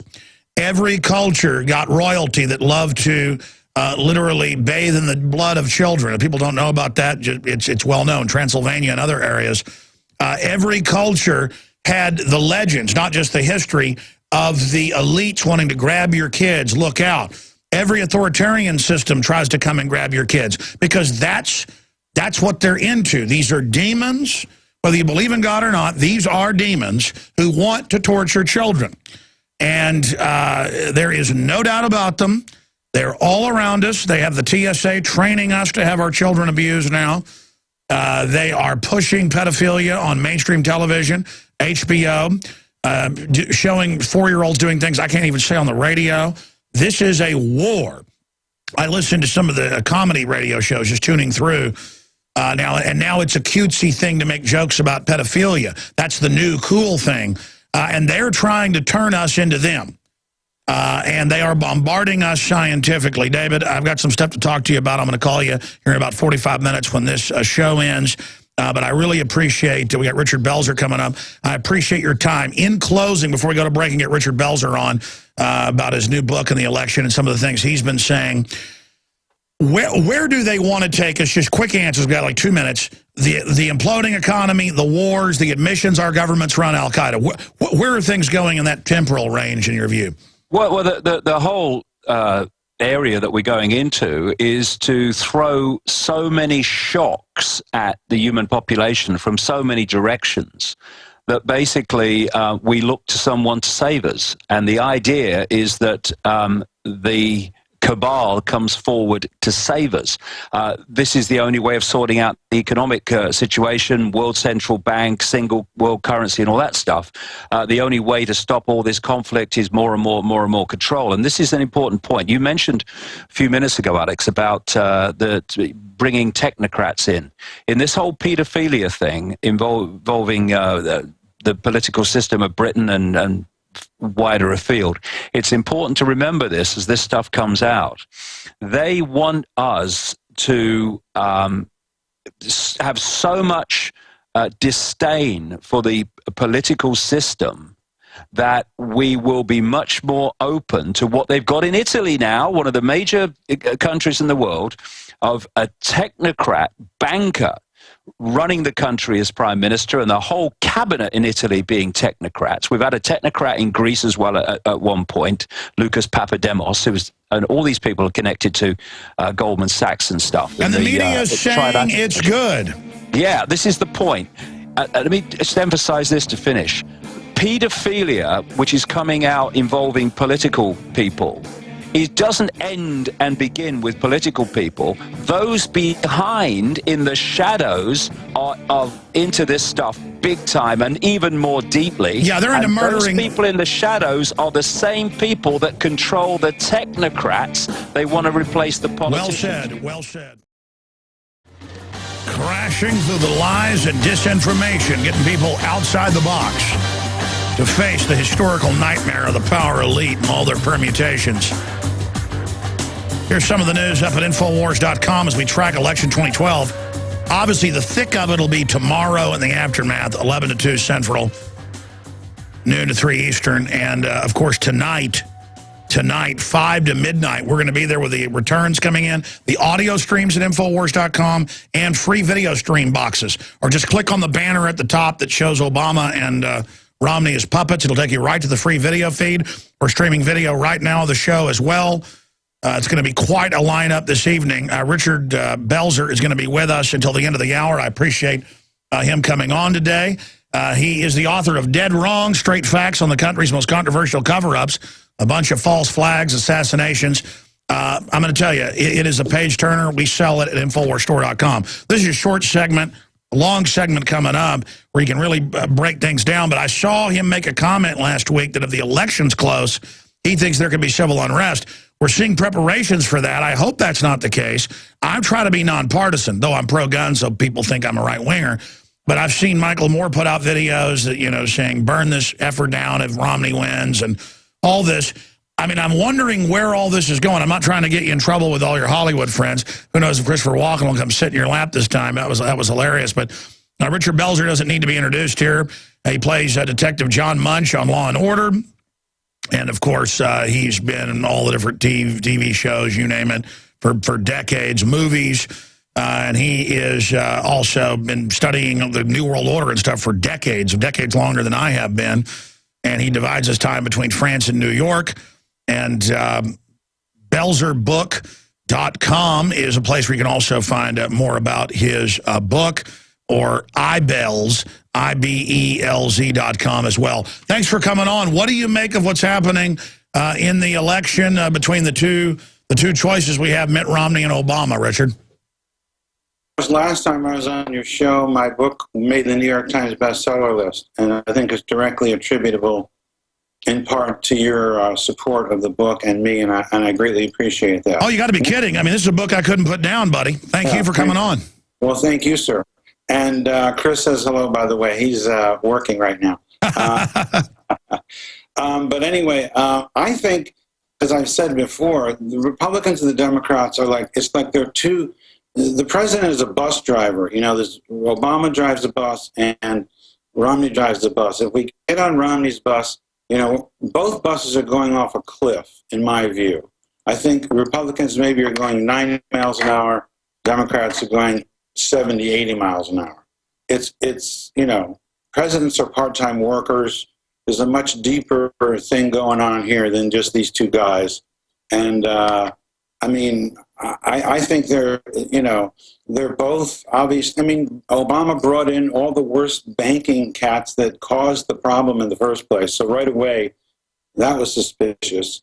And also, we don't know really too much about Romney, so that's scary. We don't know what he's going to do once he gets in. We don't know what he's going to do. We have no idea what he's going to do. And as far as the gun issue, I was just in Washington recently addressing 1,000 police chiefs and police officers. I work for the National Police Memorial Museum. And the consensus is, as we all know, who are familiar with law enforcement, I mean, I play a cop, but I'm lucky to know a lot of people who actually are on the front lines. And they know that no one can take everyone's guns away. No one can, physically, first of all, it's impossible. Legally, it's impossible.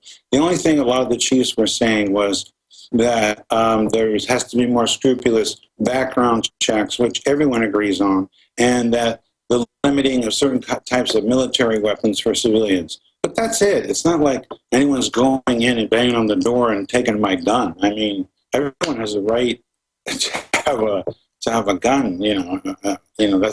That's a basic American right. Sure, but there's not many countries left where you can have guns. Look at Switzerland. I mean, guns are a basic right of someone who's free. But, your analogy, in some ways, Romney says he'll drive the bus off at 200 miles an hour with a war with Russia or China.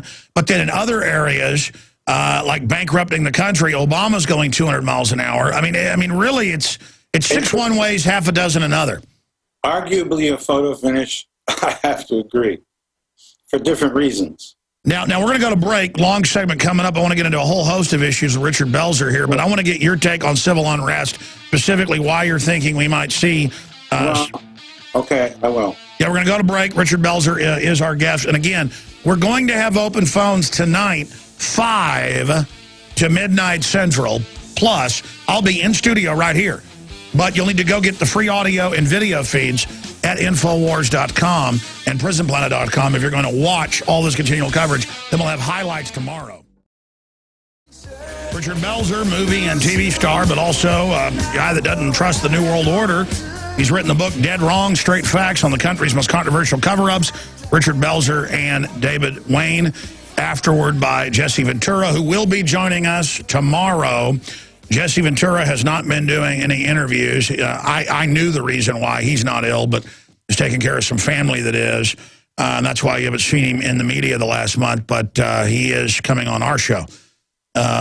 So he was on with us last week. He's back on with us tomorrow. In the aftermath of that, we had David Icke on earlier. You can get the book at InfoWarsStore.com and support Belzer and us. By the way, with me, the thrill is getting the word out. I'm now putting 80,000 InfoWars magazines on the streets of Austin, and the advertising allows us to do that. Big, glossy, 60-page magazine covering the most hardcore issues: fluoride, the torture, the wars, the New World Order, the banking collapse. The new issue, The Secret Life of Zombies, is out about the lowering IQ, the TVs making kids have epilepsy. This is all on record. How you're being scientifically attacked. You can buy those in groups of 10 up to 100 at cost. $14 to get 10 copies. It's even less per capita if you buy 100. And these are like colored books to give people, friends and family, leave places. But even better is a subscription, because it's one time, 12 issues. We have back issues. We'll mail a few, with the first one when supplies are there. Because this is what I'm into, is fighting these people. I get a thrill out of knowing that people are getting these in droves and giving them subscriptions to their police station, to their library, to the local law school, to the local professor, to the preacher, to their rabbi, to their imam, to their little league coach, to their grandma. 12 issues, delivered to the door, shipping included, $59.95. But more than half that cost is the shipping. So we're selling these at cost. This is an outreach program. That's why I push the daylights out of it. Also, just until Friday for the election, because the government can't and won't protect you. Look, it's the citizens helping each other in New York and New Jersey predominantly, and government getting in the way, just like Katrina. The ProPure best gravity-fed filters out there, 15% off. We already have the lowest price normally. We're the biggest distributor of them in the world. Because I did a bunch of research of my own and found they were the best in side-by-side studies that were out there. And I use it in my home. I use it on my RV. I use it here at the office, along with the bottled water we use. We love from Arkansas. The point is, you got a ProPure right there on the counter. The point is that 10% off, no one offers that. Now we're offering 15 just this week, so you can take care of yourself and stop drinking the garbage they put in the tap water. So again, InfoWarsStore.com. Okay, Richard, you're here with us now. Let's get into this, because that made national news last week when you said, hey, you're worried about that there could be some civil unrest if the election's closer. What was your exact quote? First of all, I'm not condoning or inciting anything. I'm saying if the election is very close, either way, and they find that in that state or that region there has been voter suppression or voter tampering, whatever you want to call it, I think that could be a problem. I wasn't by no means saying if so-and-so wins, there's going to be a riot. And that was the farthest thing from my mind. I'm just worried, as I was in 2004, about voting machines and how votes are counted. And it's been proven, in the last 4 years that it's very, very tricky, and the college students have hacked into voting machines, and so I think it's a concern for both sides. I think that's what I was saying. I certainly wasn't saying... Oh, no, listen, if you thought we implied you were saying that, no, we're talking about Michael Moore, who I know you know, and I'm talking about some of these other people who are, it seems, trying to incite. I said in the first hour today, I think if it's close, either way, that's when you could see some problems. But look, the country's been in a depression for a while, and we're already seeing college students over tuition that's too expensive that they can't even get a job with, already protesting or demonstrating or rioting when cops get out of hand and then they get out of hand. We're already seeing skateboarders rioting, white skateboarders predominantly, when they don't... get to see the movie they wanted. And we are seeing predominantly black youth, but there's some white folks and Hispanics as well who are saying they want to use this as an excuse to go out and go wild. I mean, that's kind of the new thing with social networks, which the CIA has used to stir it up in the Middle East. They like to stew it up here. I'm sorry, go ahead. No, I'm so glad you brought that up, and your previous guest is well-schooled in some of these things. But, for some reason, elements within our government foment dissension and foment contention among different groups for their own purposes. And to me, that's evil. To use the some arm of government or elements within that arm to incite things that wouldn't normally be incited is a despicable, treasonous thing, I believe. And I think that's going on. I agree with you. I think a lot of things are exaggerated or provoked.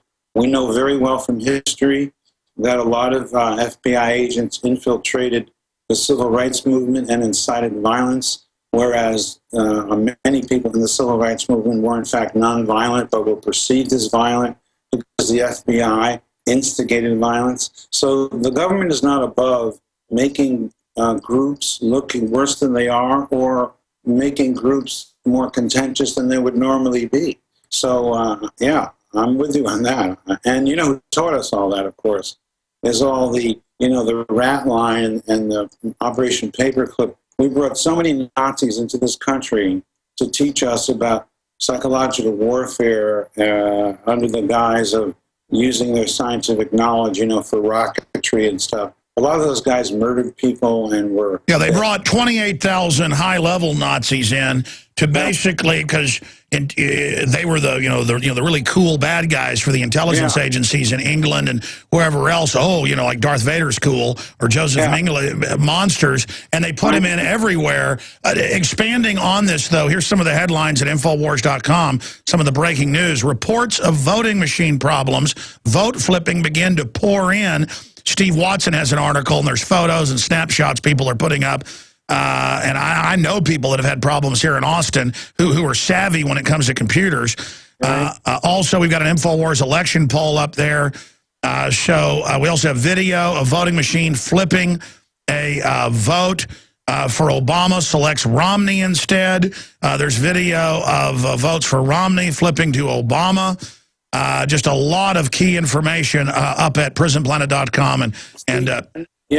The American people, how can the American people trust this system? This is, they say this is an important election, and part of the reason is the technology of voting. And first of all, they should totally get rid of the Electoral College. Someone could win by 50,000 votes and then not win the election is insane. There should be, direct one man, one woman, one vote, first of all. And voting should be expanded. It shouldn't just be on Tuesday. It should be like a week.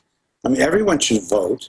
And the voter suppression is, that's a really serious, who's ever doing it, that gets to the bottom of some of the uglier aspects. This is an open society and everyone has a voice. And we may disagree, but, at the end of the day, 20, 30, 40 years ago, everyone from both sides of the aisle would get together over a drink somewhere and cut up legislation in a gentlemanly way, and then go to war again the next day on the Senate or Congress floor. That's over. And that's, it's not good, Alex. It's not good. Well, we got front row seats to whatever's going to happen. Again, people get confused by my position on this. More and more there is election fraud. It's been proven over and over again by both parties. In Europe, an area, more and more of our electronic black box systems are being exported, and we're seeing a fraud over there.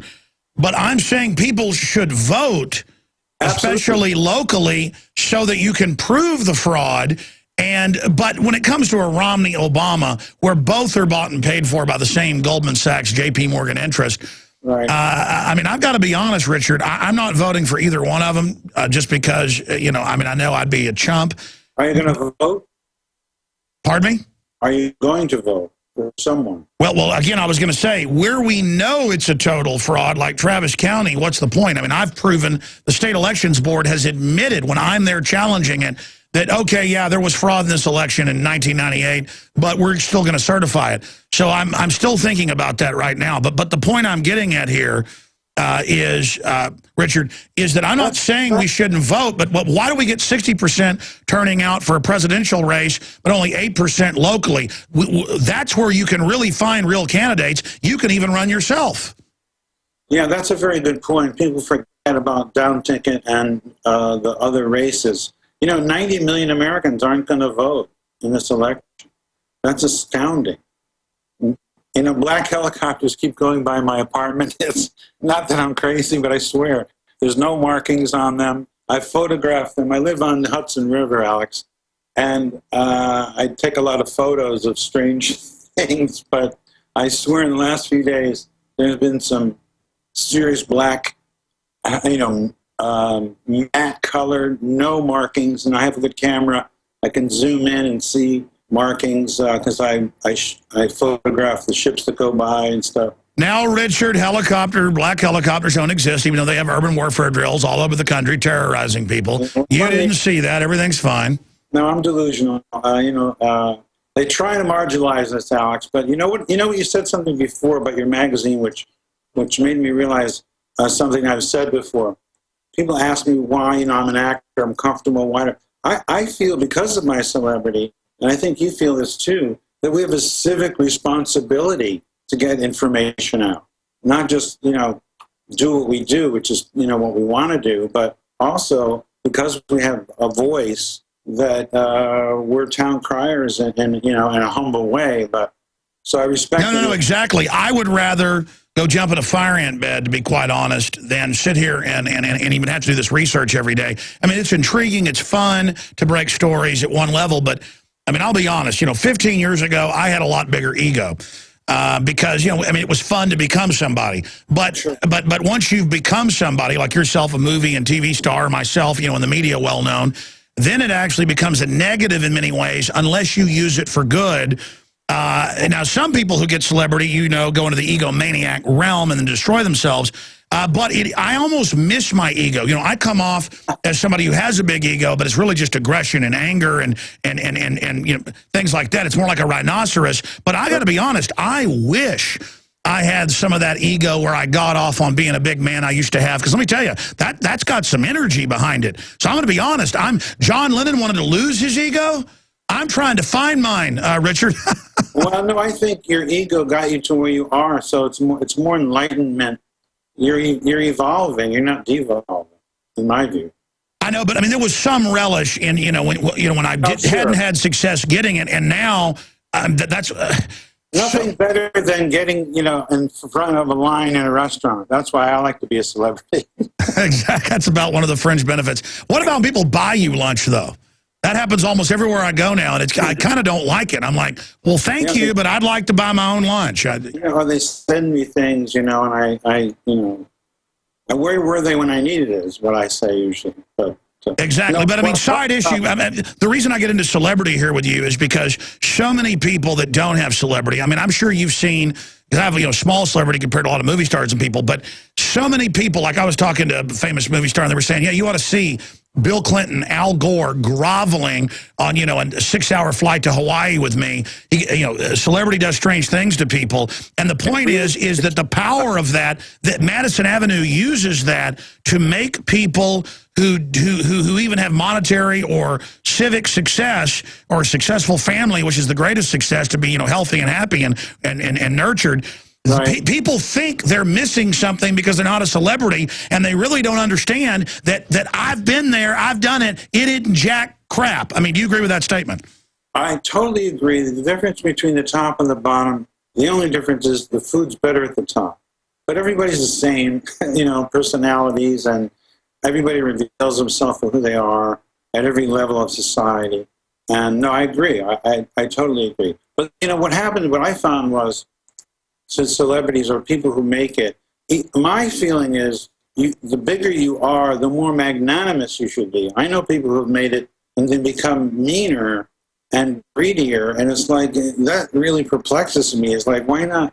How much do you need, and why can't you share? And, you know, anyway, but that's a whole other story. Well, look at Lance Armstrong. Look at his fall. Well, that's a tragic, baffling story, isn't it? Who do you think's going to win tomorrow?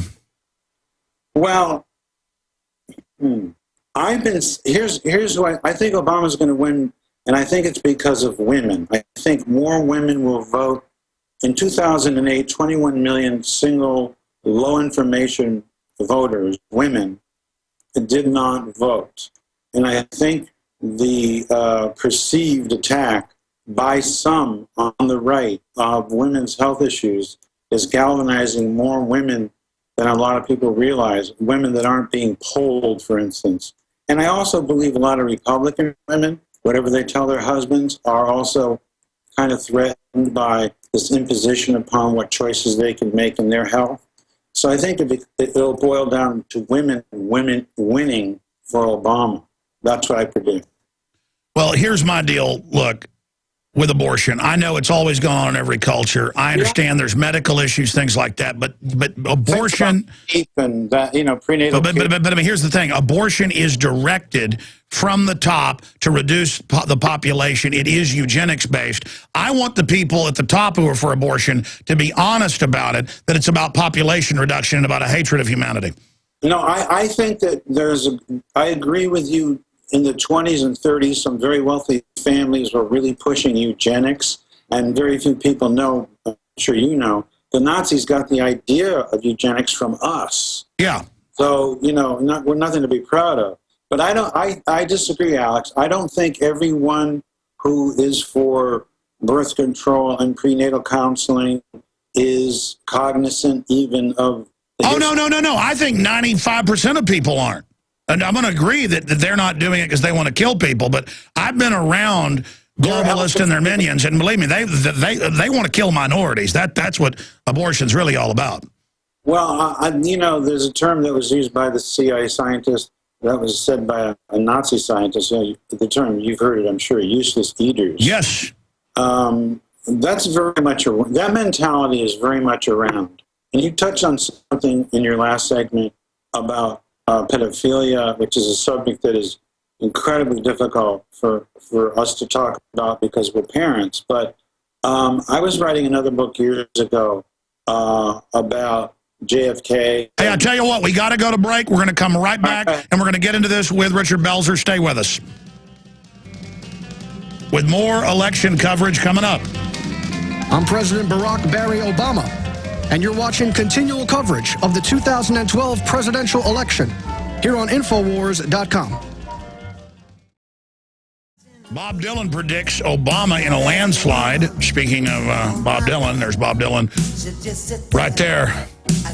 Who's going to take away their license to kill? You got interrupted by the break. Richard Belzer, author of Dead Wrong, New York Times bestseller, available at Infowars.com, is with us. When this main radio broadcast ends and your local stations continue the coverage, that's awesome. Spread the word about them. Support them. Our local stations are across the country, over 130-plus affiliates right now. In fact, it's even more than that. We're getting all the numbers. Very exciting that the truth's starting to get out and people are hungry for it. It shows that no army can stop an idea whose time has come. Stations are welcome to grab any snippets for their news or their shows that are coming up from 5 to past midnight tonight with myself, Gerald Celente, Max Kaiser, Wayne Madsen, Paul Craig Roberts, Lou Rockwell, Nomi Prinz, Webster Tarpley, and other surprise guests. And we're going to open the phones up for the election fraud news. It's pouring in from all sides. Obama being flipped to Romney, Romney being flipped to Obama, people knocking down Republican signs. I mean, it is just bedlam. It's all at Infowars.com and PrisonPlanet.com. But the video feeds and audio feeds are there for everybody that wants to be able to follow that. You'll be able to listen to the iPhone apps as well and listen to the audio of the video. Now, going back to Richard Belzer, you were getting into the pedophile issue that I was covering with David Icke that's blowing up here in the U.S. and England right now, all over government and universities and things. A cult of it. You were talking about you were writing another book. Go ahead. That's where you left off. Yes, thank you, Alex. Years ago, I was writing a book, and there was one thing I left out of the book that I was afraid to put in because it was about a bank, a front bank of the CIA that was also used to traffic children for elites to have their way with. And it was just such an amazing story at the time. I was researching this in the 90s. Was that the Finders out of D.C.? The Franklin Bank, I think it was. Yeah, all of it. Yeah, unbelievable. Yeah, that's all. Yeah, unbelievable. But I was a little afraid of it then. But then over the last 14 years or 15 years, as more and more evidence is coming out that at the highest levels of government and certain elements of NATO, there's this weird child thing going on that is, you couldn't write it, you couldn't make it up. It's so disturbing and true. There are some researchers who some believe have lost their lives for delving into that story. No, you're right. You have courage even talking about it. I mean, this about it. Well, no, this BBC reporter that now, has died and hundreds of people are coming out and they're confirming it. He would go around bragging about it to reporters, this Savelle guy, and he looks like a textbook demon. Is he the one that was a host that got caught for years of Yes. Yes. He would brag about it in England, you mean? Yeah, it turns out he was bragging to reporters about it, but they were scared to report it. I mean, he was saying, I'm above the law. These children are my little slaves, stuff like that. Oh, my Lord. Well, this is going to go right up to the royal family then. Because that guy was close to the royal family. Yeah, he was inside of it. So there's some dark... Well, anyway, this royal family, they're not even English. They're Hanovers. They're Germans. Who are really Transylvanians. Yeah, well, I'm Transylvanian, so watch out. Anyway. Really? You're really Transylvanian? My grandfather was from Romania. My grandmother was from Russia. But you're not related to Dracula. Nothing wrong. It's not bad to be from Romania. We're talking about... No, they're related to Dracula. You mean the Count? Who? Yeah, the bad guy. We're not saying Romanians are bad. Vlad the Impaler. Yes, Vlad the Impaler. I'm not kidding. Look up Prince Charles, Vlad the Impaler. He's actually moved into the castle. Richard Belzer, amazing. We'll get updates from you in the next few days. I want to get your take post-election. Folks, get the free streams, Infowars.com. Thank you, Richard Belzer.